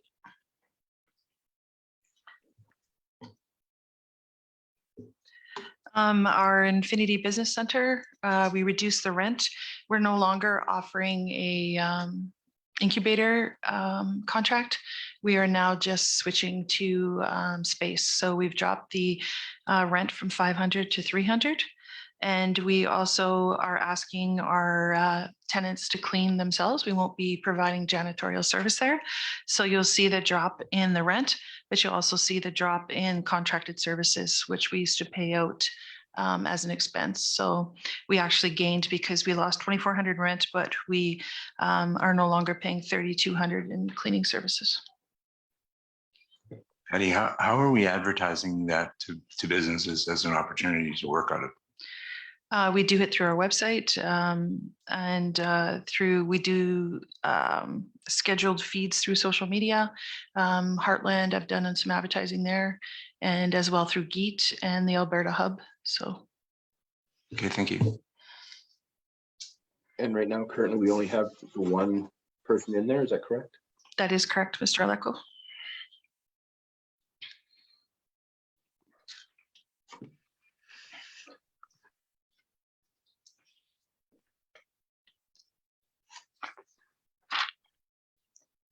The community hall, not seeing a lot of difference there.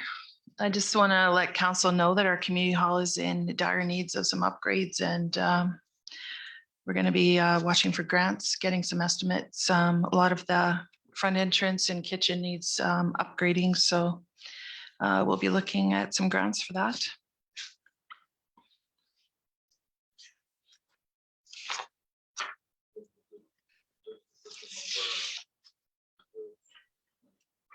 Councillor George, can't hear you. That might be a good place to put some of our reserve money in the future. Plan for it. So this year I tried to summarize the requests we're asking council for. These are changes that are around the 5,000 or over mark. I didn't put the small changes. Increase in road supplies and materials, 6,000 to cover costs of traffic sign upgrades. Increase in reserve transfer, 15,000 for future utilities maintenance. That's transfer 2. So we've done an increase there as we see the rise of utility maintenance. Increase in the cost to purchase water, $10,000, just an estimate. Reduction of supplies and materials and water of 83,000, as this was for the water meter upgrade. Reduction of interprogram expenditures by 21,969. As a result of software programming, reduces the amount of resources needed to deliver water services. Reserve transfer to revenue and sewer of $28,303. To offset the expenses of delivering sewer services to customers. The change in billing procedures in 2021 is forecast to result in a net loss of 68,000 for sewer. This loss will be recovered over 2 years, with customers seeing the increase over 2 years instead of 1 to minimize impact to monthly billing. Lowered interprogram expenditures by $8,658 to reflect closer to cost to deliver service. Increased interprogram expenses by $9,963 to reflect closer to cost to deliver services. Increased wages and parks by $8,000 to reflect our portion of summer staff grants. Increased contract management by $7,500 for additional weed and pest control services. Increased community beautification by $8,000 for replacement benches, signs, and planters in our parks. Reduction in supplies and cleaning at the arena of $7,000, as this was a grant for COVID. Do you have a quick question? And Councillor Wayne. The $68,000 for sewer over 2 years, so about $34,000 a year. Do you know kind of a rough guesstimate? I mean, every house can be different, but kind of an average for a household that would be? Mr. Mayor, through Councillor Lecco, I'm going to actually spread that right across. So it'll be about a $4 a month increase per utility resident or business. For the 2 years? Yeah, so it'll be the flat rate increase as opposed to a cubic meter increase. Okay, perfect, thank you. And that will come up during fees and charges. So there'll be less impact on the larger users. Yeah.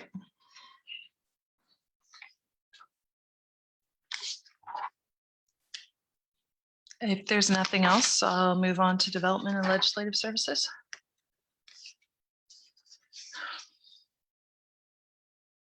Development and legislative services focuses on creating and maintaining a safe, supported, and connected community that celebrates diversity and promotes inclusion of all residents. These 6 priority areas in the focus development and legislative services, community services, which provides social well-being and programming supports for our residents and visitors, community policing and emergency management, legislative services, which includes administrative support for council, economic development, planning and development, contract administration.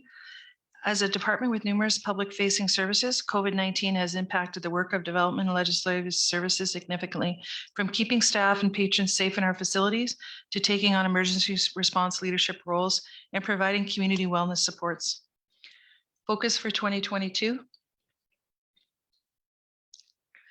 Continuing to work on attracting new investments, retaining and expanding existing businesses, promoting and implementing a tourism strategy, diversifying, modernizing local economy, and supporting economic recovery as a result of COVID-19.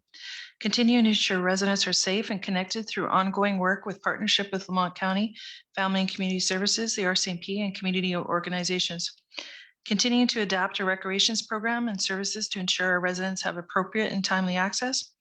Continue the development of the Resilient Rurals Interagency Operations Center, fondly known as the REOC. Continuing to plan and coordinate the development of new growth areas and their impacts on current infrastructure.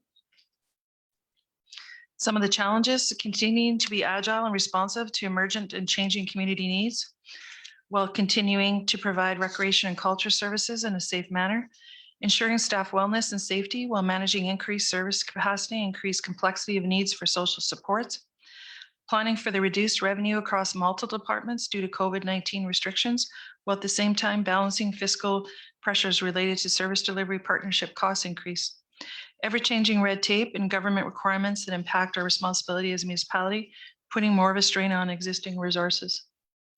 We also see some opportunities: modernizing systems, creating operational efficiencies, and addressing existing gaps, continuing to leverage technology to streamline approval processes and connect with citizens and businesses, continue leveraging the geographic information system, request for information, and online customer service tools for property data collections, engaging stakeholders while identifying a 4-year strategic priority and supporting a new council. Efficiencies or change to business: continual virtual and hybrid programming and events by adapting to technology for online business and fee strategies for recreation and culture services. Clarifying roles and responsibilities, coordinating the efforts between departments on a corporate-led process. Engaging with local tourism industry to explore future tourism products.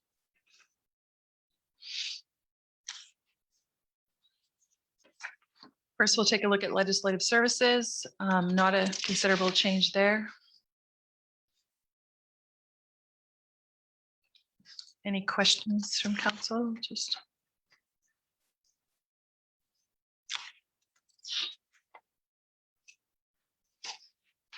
emergency services.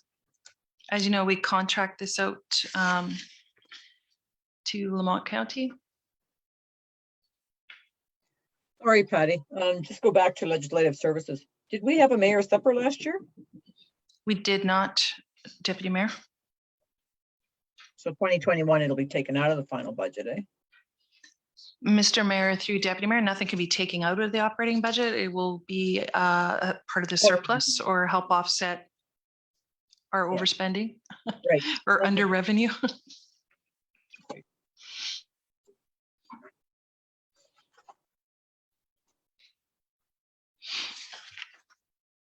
Again, emergency services provided by Lamont County, pretty much just shuffling there. So, Patty, quickly, just do we pay for their training and stuff then? Is that correct? No, that $4,000 is for the 911.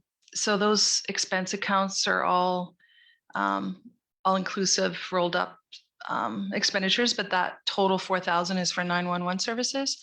And prior to 2022, Lamont County paid half of it, and we were given notice that they will no longer be paying half. We would have to pay the full invoice. And is that for phone calls to 911? Is that or responses, or what is that?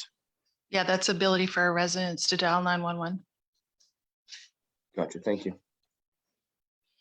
And that service is was provided by Strathcona County, but I believe that's changing. The province is taking over that. So that number could change again.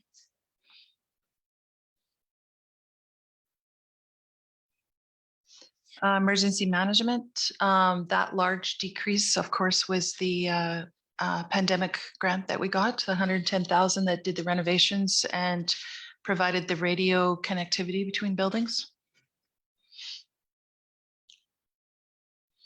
We did leave $5,000 in supplies and materials to continue with the extra costs related to pandemic. That would include mask cleaning supplies, dividers, those sorts of things for our staff to continue to work.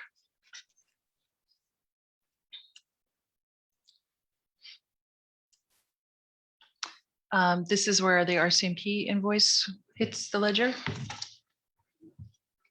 Patty, I'm looking at that. It's a $40,000 transfer from reserves to cover for that policing. I truly believe we're making all kinds of energy and efforts to stop the bank from closing. We have not made 1 inch of effort to stop this policing bill. And I think if we as a council start, right now, this province is in a total turmoil. And I believe at this time, if we were to start a letter throughout this province requesting that that policing bill be removed from us, that would balance our budget just about, and we wouldn't have to go. But I think this is just absolutely ridiculous, somebody's pipe dream. And we haven't made 1 inch of an effort to get this policing stopped. And I believe if we as a council initiated it, other councils will follow suit. And right now, it's the province is in a snowball effect right now. Nobody can get along, nobody. And I believe if all the smaller communities got together and put enough stink and energy into this, we would get this policing removed. And that's, we have to work to do this because we're fighting about a bank we can't stop. But this is something we might be able to stop because it is ridiculous. It doesn't, there's no benefit to the community. None, zero. We don't get more policing, no nothing. It's just an extremely expensive cost by somebody's dreams and nightmares, whatever you might call it. So I honestly believe as a council, we should put together a plan in the future with all the other smaller communities to get this removed because it's ridiculous and we can't afford it. And that's what's driving our budget. If you took that cost out the next 3 years, we could balance our budget just on that policing cost alone.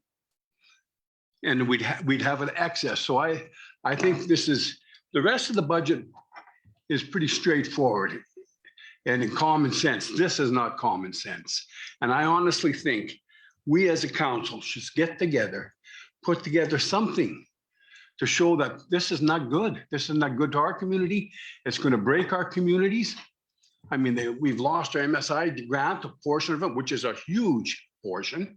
And that really is detrimental to our roads and sewer and everything else in the future, sidewalks. They're hurting us badly there. This policing, I honestly believe if we put the energy, we're putting it to the bank and other things to get this removed with collaboration with the other communities, we have a chance to get this removed, especially at this time. So this is what I really think we should all sit down, put our heads together, put a plan forward to get this policing thing removed. So Councillor Len, are you making a motion for our town to write a letter to the provincial government to look at removing that cost? Is that what you're asking? And another, I want to see a letter coming from town of Bruderheim, because every community in the province has the same problem. We're not alone on this at all. A letter with the electronics today, we can send a letter to every community under 5,000 people who've been affected by this policing and see if you can get on board with us to combat it. I'd like to see that done. Let's put the energy into something what will save the taxpayers a pile of money because there's no benefit for us on this policing at all. We haven't got no more policing.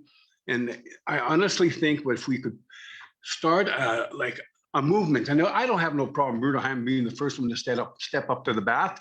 And I can guarantee you, how many communities will follow us? Majority of them will. And then as a collaborative group, we can go to the government and say, whoa, this is not right. And it hasn't been right from this onset. So I truly believe if we started this, put a plan in place to talk to all our neighbors and all the smaller communities and saying this is not right. And then I believe we have the opportunity at this time, especially when this province is in a bit of a turmoil, and I believe we'd find a lot of supporters. So if I am hearing you correctly, Councillor Len, you are making 2 motions, or is that all in one motion? Oh, I would make it all one motion. Basically, it's just to initiate some kind of a letter to all the other municipalities under 5,000 people that we're not happy with this. Is there anything we can do as all the communities get together as a group to combat this? And it's a tremendous savings to all the community, not just Bruderheim. We're not the only ones hurting. Everybody's hurting. Every community under 5,000 people. And they can't afford it. And okay. I just wanted to clarify, you're making one motion then? Yes. Okay. And has the administration been able to put together what that motion is?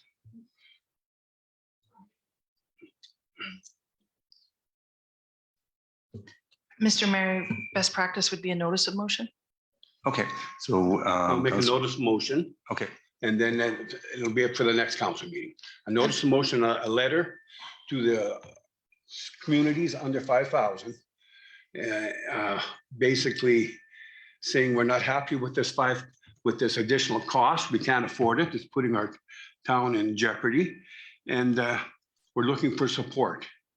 And then we can get a whole group of people together. One voice is never strong enough, but you get many voices. We can combat this. And right now, I think that's what we need, because the smaller communities didn't have a voice when this was put through. This was put through by the larger communities because they had the more votes on the floor. But the smaller communities didn't get together. okay, thanks for that notice of motion, Lynn. Just to clarify, sorry. Councillor Dana, you had. Can you explain that a little further? Like, is that just like a flat rate a year to pay for that, for them to come out, or how's that work? I don't understand it. So, Mr. Mayor, through Councillor Jacobs, just a little bit of history. So communities under 5,000 never used to pay for policing. And so 3 years ago, the provincial government changed that model so that all municipalities pay for policing. It's not an increase or anything. It's just what we were getting before. It's just that now every municipality, doesn't matter if you're 100 or 1 million people, pays for policing. And they're slowly incrementing. So we have one more bump. So we'll be paying about $72,000 a year going forward for RCMP. And 4 years ago, that was zero. So that's what Councillor Falardeau is referring to. Yeah, and where this came from was Alberta Urban Municipality Association back in the day. The larger communities wanted to see that everyone is paying their fair share, and that came through the AUMA, and then the province accepted that recommendation and moved forward with that. And this will be the second year that we're paying this now. It was debated and fought over last year already, so we're kind of going backwards. But if council deems that we move forward with a plan, then we'll see what the will of council is. If I may,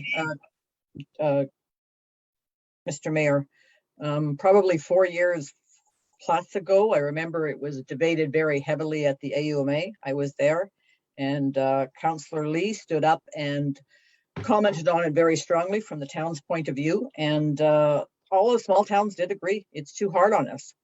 At the end of the day, it was voted on, and some of it comes back to us complaining of lack of policing in rural communities.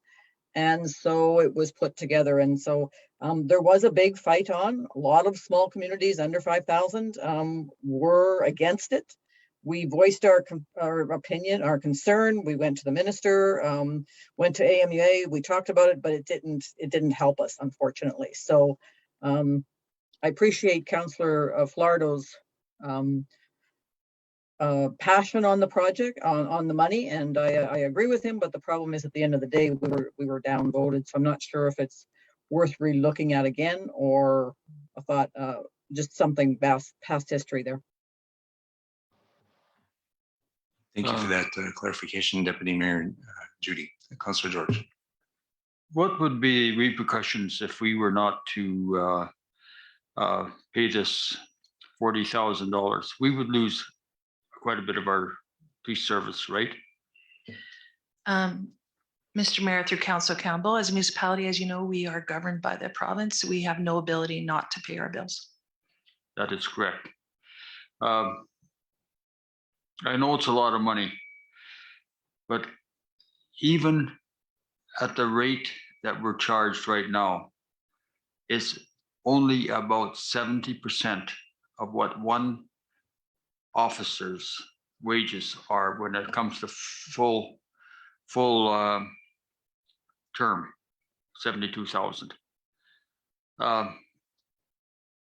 We have to realize that in our present day, if we want services, they're not free. And I know it's a big expense, but it comes a time when we have to step forward too. I agree that Mr. Filardo has a valid concern. But as Councillor Judy stated, it would be futile to push this any further than what it's already been. Just 1 second, Councillor Len. Councillor George, could you turn off your mic first? Yeah, I believe that Deputy Schuler nailed it on the head there, that this ship has sailed. But we'll see what the will of council is, and to bring us back to where we're supposed to be going. We're supposed to be working on through this budget, and we have a motion, notice of motion, so that will be talked about at the next council meeting. So I think we can move along now, and part of my role is to look at the time and see where we're at, and we got some other stuff on our agenda yet. So we got a notice of motion coming. Well, I think we can move along with our rest of our budget presentation. Thank you. And Mr. Mayor, with that notice of motion, we'll prepare the history of how we got where we are today. Great, thank you.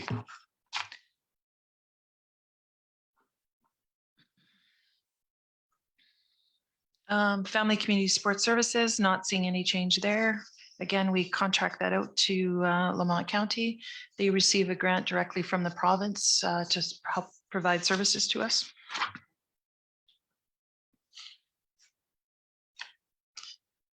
Planning and development. We're seeing an increase in $5,000 there, looking at the land use LUB, doing some changes there and upgrades to allow some of our residential areas to take on a new look. So that would be to pay for contracted services, the public hearing, those sorts of costs, advertising.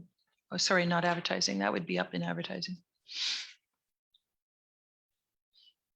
And just so council know, advertising is of course going up, just like everything else. And we are legislated by law to advertise in the newspaper. It's one of the things that we have to do. Economic development tourism, a reduction there, and that was our Women Rising grant. We're slowly spending that, and you'll see the expenses go down to reflect that loss of revenue there.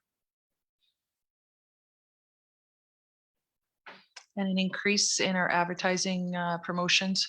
We're seeing that increase right across the board, everything that we normally advertise in, including the Go East, which I think is a valuable organization, has advised us that the invoice will be going up in 2022.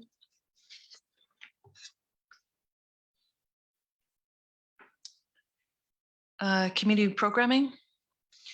We used to budget $7,000 for the steak supper. We took that out. And you'll see that as a direct reflection in revenue and expenses there.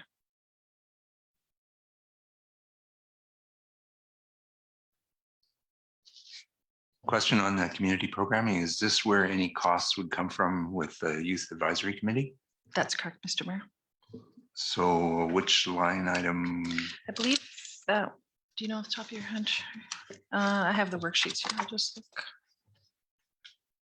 Just wanted to see what the increase might be, that's all. Did I write that in the final?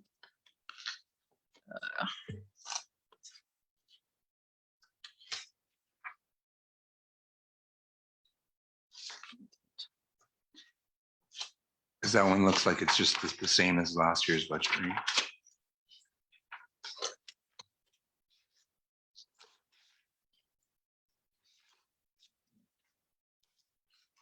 Mr. Mayor, I'll have to get back to you. I can't put my finger on it right away.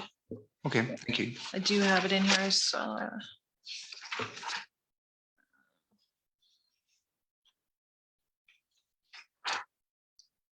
Oh, Mr. Mayor, that goes under special events. We added $2,000 for the Youth Advisory Committee.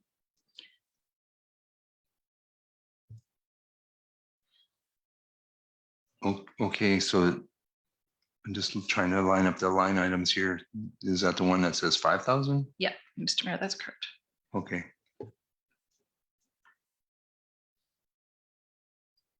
And again, sometimes you don't see the direct impact because we've, again, tried to align better with our variance reports every year. So some things go up, some things go down. Very less than 5,000, so not a big significance, but We did put in $2,000 for that committee.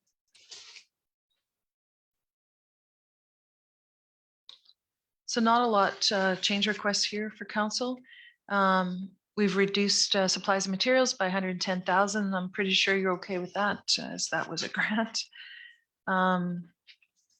Increase in contracted services of 5,000 to have the land use bylaw updated. And increase of reserve transfer of 21,000 to pay for the increase in the RCMP requisition.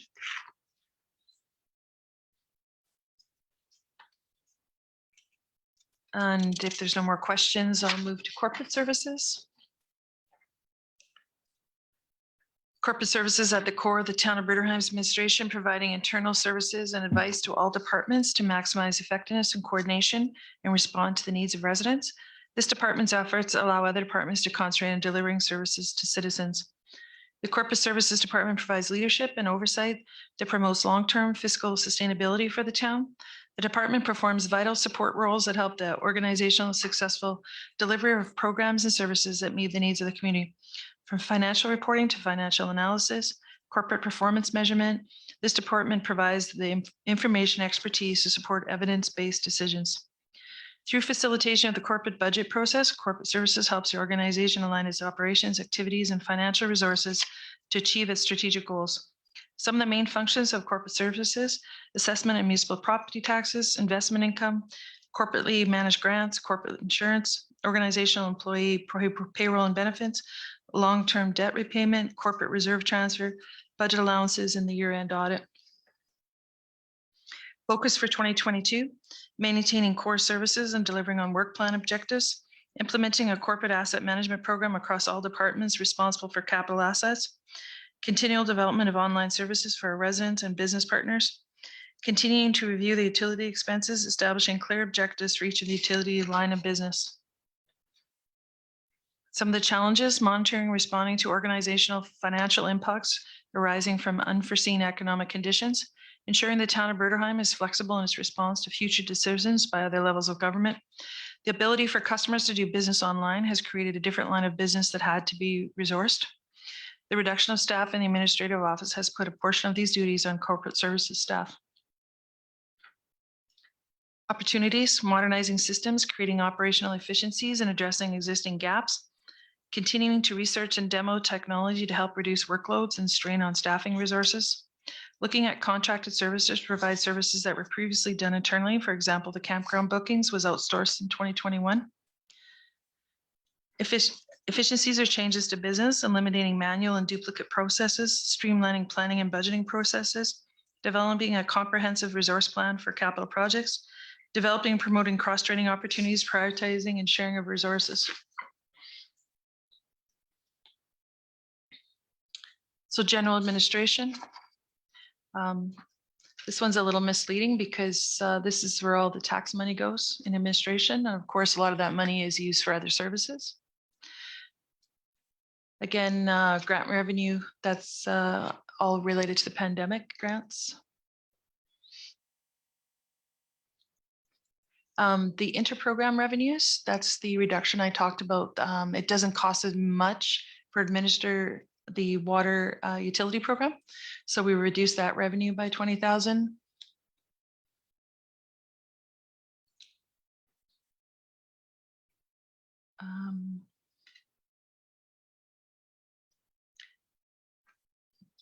Of course, insurance is going up.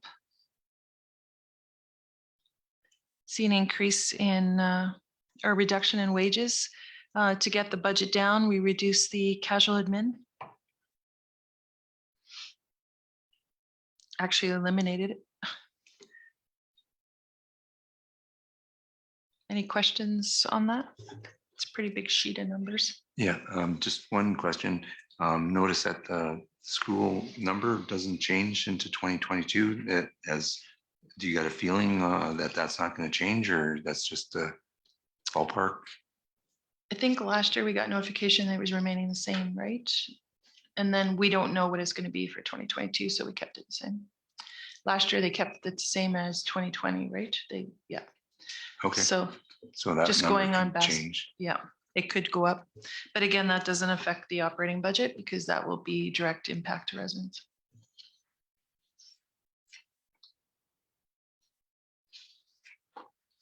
Library, not seeing any change there.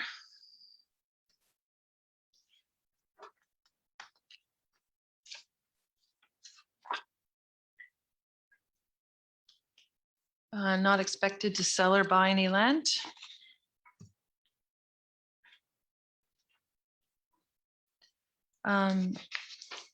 So just a few things again, reduce the casual admin wages by $5,400, apply to 1.5% COLA, cost of living adjustment to staff wages, council remuneration. Just remind council staff hadn't had a raise in 2 years. Increase of $5,000 to admin building maintenance to address the library windows having the same problems as the admin office had this year.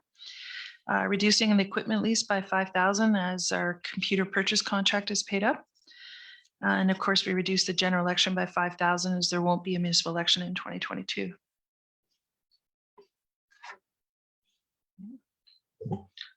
Just with the wage increase, I have a hard time asking the residents of Bruderheim to pay more in taxes for an increase in wages during the pandemic, when people are losing their jobs and having a hard enough time to pay their bills. I understand that we want to reward the staff for their efforts, and it's been 3 years since their last wage increase, but I don't feel now is the time to do so. I feel having a job in times like this is beneficial enough. Thanks, Councillor Carter. The council remuneration is the same thing, right? Mr. Mayor, yes, and that's about $500. Yep. Entirety for the whole year. Councillor Jordan. I have to agree with Councillor. I'm not speaking for the staff, I'm speaking for council. As a council member, I would decline the COLA increase just to set an example.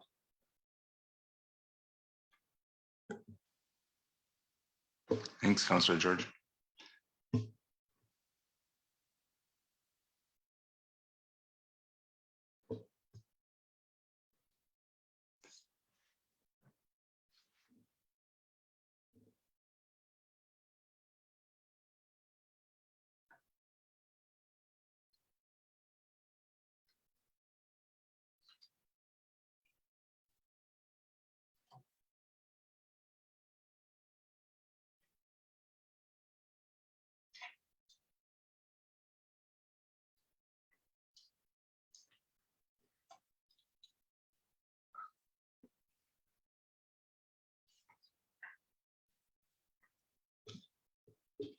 Deputy Mayor, do you see a 2021 mill rate comparison?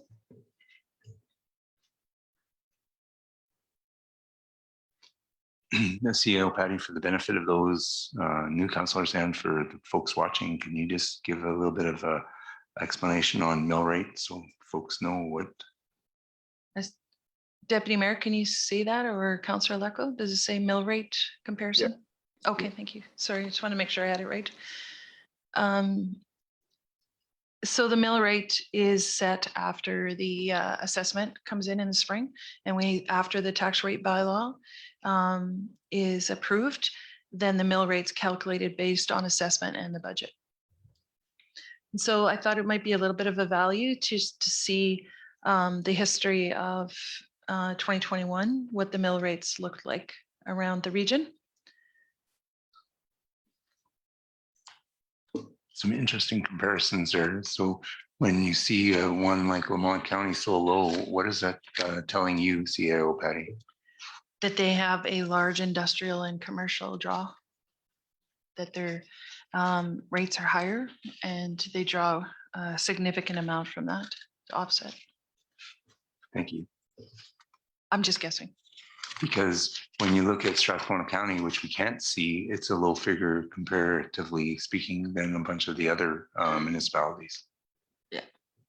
And they have a large industry tax base. So that's that explanation kind of doesn't wash, or you know what I mean?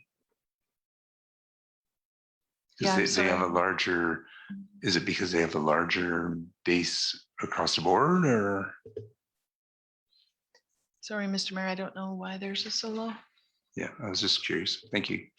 And Mandera is on the lower side and Gibbons is even lower than.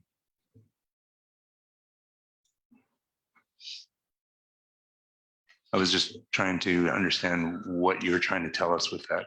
Oops. Just a comparison, sorry, I skipped ahead there. No worries. The 2022 budget achieves objectives of delivering balanced and fiscally responsible operating and capital budgets that reflect the programs and services required to meet current resident, business, and industry needs, commitment to safety, and supports the maintenance of our capital investments, aligns to council strategic priorities, and retains fiscal sustainability both short and long term.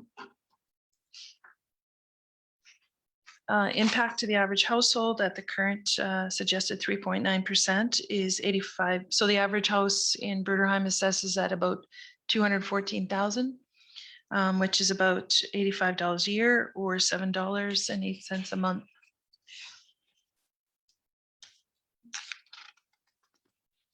And I just some more graphs for you to consider. So this is what the average house in West Woodlands, Sunset, Old Town, south side of Brookside, and of course our acreage owners. This is without education and seniors housing requisitions. So when you're often approached by people and they say that their taxes are on the backside of 5,000, I just thought this would be helpful for you to understand that the municipal portion, as we see in the next, those numbers are closer when you include the education and seniors housing, just as a reference.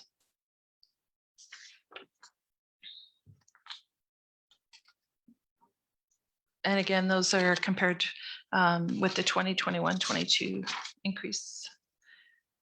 Sorry, and that was the slide we've previously looked at. And again, just another reference for council to look at how we're doing regionally. And just a reference for council, so you know sort of the timeline of when budget is. So December 1st, we'll look at user fees and charges.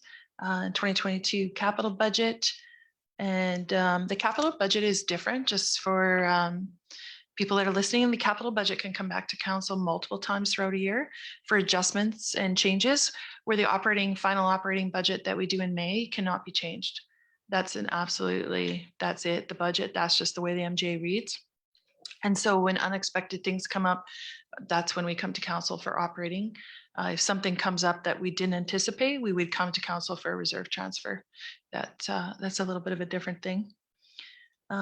April next year, you guys will approve the final operating budget. And of course, that happens after you read the tax rate bylaw, which is based on the budget increase or decrease.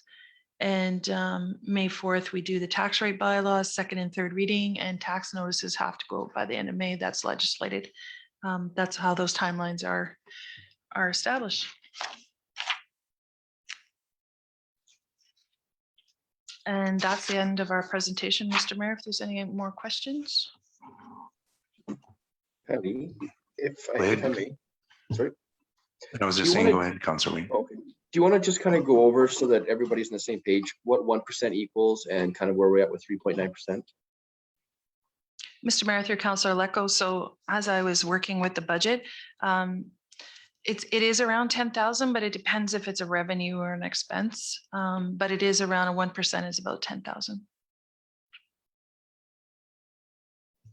And again, that depends where it hits the ledger, but that is a close estimate. Thank you. So it doesn't take a lot of money to push us. Yeah. That's why looking through the information you presented, which you've done a great job with, helps council look at where we can try to make some changes if needed. And yeah, Mr. Mayor, just so you know, I try to take, when I originally look at the budget, there's no reserve transfers. And yeah, I try to, and I try to minimize that because today's residents should be paying for today's services, right? And but sometimes you like I did do that slide that if I left it alone, it would have been at 10.9%. And obviously that's not gonna happen. So yeah, so it's really up to council. Again, I did cut the snow removal budget by 2. Typically we had 3 in the operating budget. We only have 1 now in 2022. So there were some tough cuts there, and having no casual help. And so those are some of the ones that really hurt me to cut, that that we considered as a team, and hoping, and again, interim budget that hopefully we'll have a better picture by April. Some of those things may change by then as well. Yep. So timeline wise, do we have that?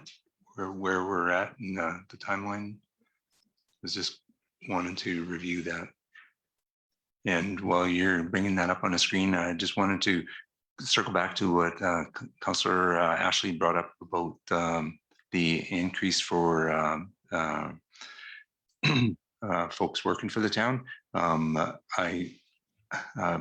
Is a difficult year coming up again, especially for our community to be able to make it through until tax-free for 3 kicks in for that large business, and hopefully that will help us out in 2023's budget.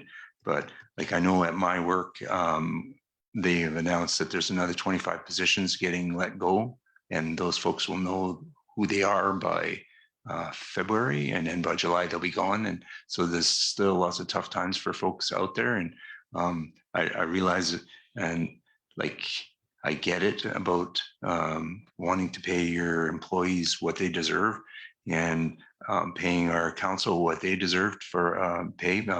As we see, it's hard to attract folks to positions when there's low pay. And again, I brought it up before, but there's other municipalities that pay more, and I don't know how they can afford that.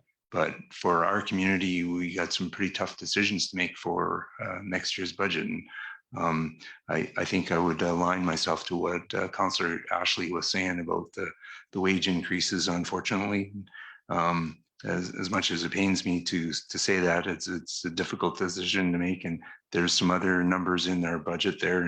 And for example, that $10,000 for the money for, and I know it's a flow through for folks to pay for the John S. Patuque Water Commission, but is that based on an actual, or is that based on a gut feel for next year? And so there's some questions. And then, like, really would like to see the breakdown on our municipal taxes, on how much of that is business. And circling back to some of the other numbers that we saw where there's increases, I really feel that our council is probably going to scrutinize those pretty hard because we get a lot of feedback from residents about their taxes, and we have to be very cognizant of that.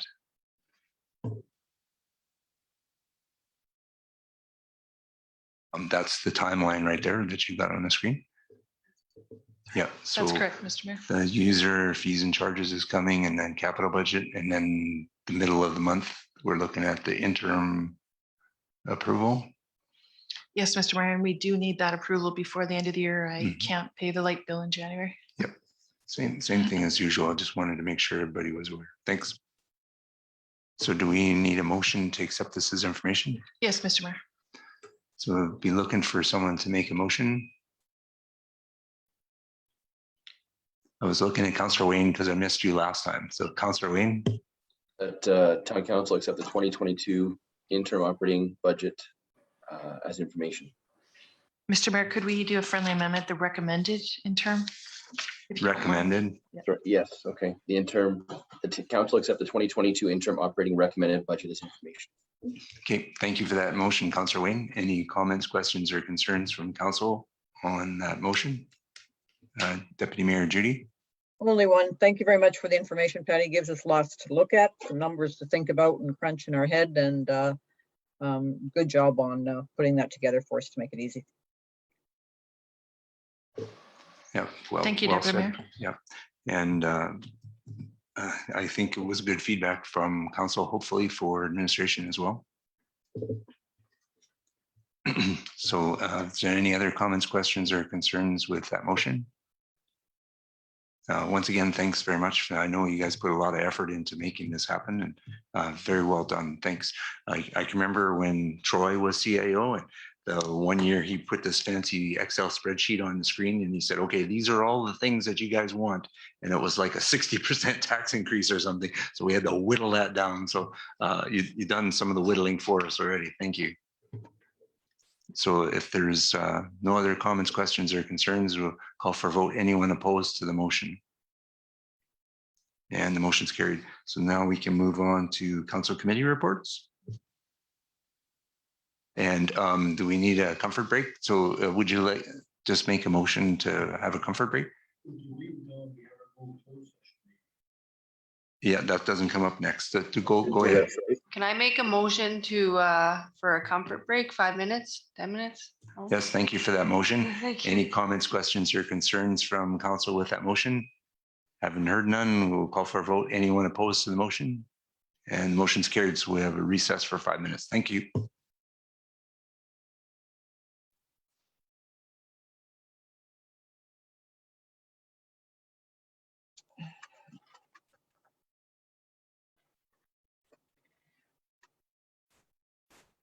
Was your computer dying, Wayne? Like No, mine was fully charged and I thought it would make it through the whole night. And my battery started going down real quick. Oh, no, I have mine plugged in. Oh, okay. Yeah, and usually when I come to the council meeting, I don't plug it in, right? So I thought, oh, well, I'll make it through, but I had to stop here and plug everything in. Hey, guys, we're still live on Facebook, just so you know. Yeah, thanks, buddy.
Okay, so we're back in the live session. Need motion to go back into the regular council session. So someone could make that motion. Councillor Ashley. I motion to go back into regular session. Thank you. Any comments, questions, or concerns with that motion? Haven't heard none. Call for a vote. Anyone opposed to the motion to go back in regular session of council? And so now we're back in regular session of council. The next order of business is reports, council committee reports. So we're looking for a motion to receive the council committee reports.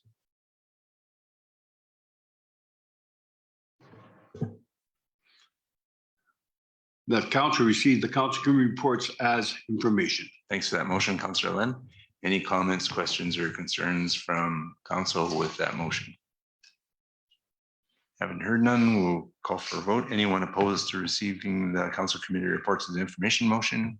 And it's carried. Now we need a motion for someone to motion the mayor report received as information. Councillor George.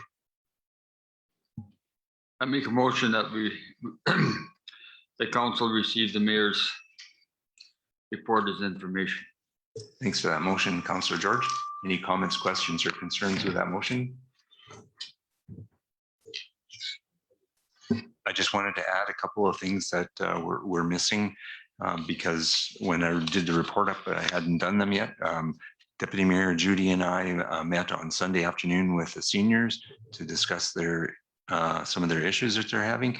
And also last Friday afternoon, I spent half an hour talking to the CEO, president of ATB, Mr. Stange again, about the ATB issue in Bruderheim. And that's still up-to-date information besides the AUMA this week, which will be on my next report. So if there's no other comments, questions, or concerns, Councillor Dana? Is the Bruderheim Senior Center looking just for volunteers and stuff? Is that what they're, like you said, that like the seniors were looking for help from us? What were you meaning by? So what the seniors are looking at is they're having difficulty getting restarted after the COVID experience and getting seniors to come back and get their events going. And so they're worried about their viability financially, mostly in the next year, not so much this year. And so they just wanted some ideas and thoughts from our council, and they wanted to try to connect with our administration to see if there's any help that we could offer them. So that's what they were really on about. And if you have any thoughts or ideas on how the seniors could do with their operation, they would be looking for that feedback. So if you get a chance to talk to Gloria or I think it's Lawrence, right? Those folks would be happy to get that feedback from folks. So they just wanted to raise that our level of awareness for our council, because they're an important part of our community, right? So if there's no other comments, questions, or concerns, I'll call for a vote. Anyone opposed to the mayor's report as information? Hearing none, that's passed. And so now 9.3 CAO report, looking for a motion. Councillor Wayne. Councillor Wayne, you're muted.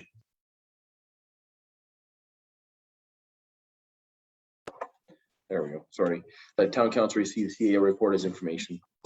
Thanks for that motion. Any comments, questions, or concerns for CAO Patty on the CAO report? Deputy Mayor, and I think Councillor Wayne, did you have your hand up? So just reading your report, Patty, I made a few notes. Wipes in the sanitary system. Evidently, it's costing us more money. And just so you know, all municipalities are going through that because in the city here, we found them blocking and people are having backups from them and trying to deal with them. Anyway, saying that, is there something, I know we've done advertising and maybe we might want to do it again in the website or maybe some door knockers or something like that to get people to understand that they don't go down the system. I'm just trying to think ahead of some of your ideas. The other one on your report, I noticed here it was only talking, when we were talking about booking the campsites, it was only talking about the powered ones. So again, I just want to make sure that we're including all those campsites on the website to take full advantage of that. Deputy Mayor, if I just missed, so we've changed to a year-round booking. We're not closed for the winter season. So right now the website through Camp Reservations Canada says only power is available right now. And then in the spring, we'll change it to full service. Thanks for that clarification. Great. Yeah. Okay, and Fort Shop local ideas. I'm not sure what, I'm assuming they're still throwing ideas around. I'd like to see what they're gonna come up with. That would be great. Waste management contract. I'd like to, so if you could just send that out so I could review it again, I'd appreciate it. When I changed computers, I lost it. And the other thing I'd like to know, tower progress, that tower that's in town behind the arena, have they made any progress on building? And if we could touch base with them and see if we could support them anyway, because I know they made their application, but that's been like a year and a half ago now. That's all on my list, thanks. With respect to the tower, they actually did touch base with me just recently. They sent all their information in and they still haven't heard back from the utility board. Could we push some buttons there for them, Sherry, and help them along? Because I mean, that would do some extra help in our town for connections, right? And if we're going to push businesses to do more stuff online and support that, that would be a great benefit. What I will do is I will touch base with them and see if there's anything we can do as a community to help them with that process. Thanks very much for that. Thanks for that. Councillor Wayne, you had your hand up as well. Yeah, just one quick question. In regards to the skate park, is that now been closed off? Is the parking lot going to be closed off as well? Mr. Mayor, through Councillor Lecco, yeah, until the snow came, that was on the agenda for this week. So as soon as they get caught up with their snow shoveling, they'll get that closed up. Awesome, thank you. Perfect, thank you. Thank you, Councillor Wayne. And anybody else have any feedback or questions for CAO Patty on her report? Okay, hearing none. Councillor George. In regards to snow removal, one of the things I noticed after the snowfall is a lot of people with their snow blowers doing a nice job of the sidewalks. Where does the snow go? Onto the streets. Are we doing anything about advertising that we don't do that? Mr. Mayor, through Councillor Campbell, it was in the newsletter. It's going again. It's on social media. There's some pretty negative stuff on social media right now as well. But yeah, we'll continue to try to educate people. And if failing education, it will be a ticket. Thank you, Councillor George. Anyone else have any questions for CAO Patty or concerns, comments? Hearing none, call for a vote. Anyone opposed to the motion? And the motion is carried. So now we move on to closed session. So be looking for a motion from council to go out of the regular session.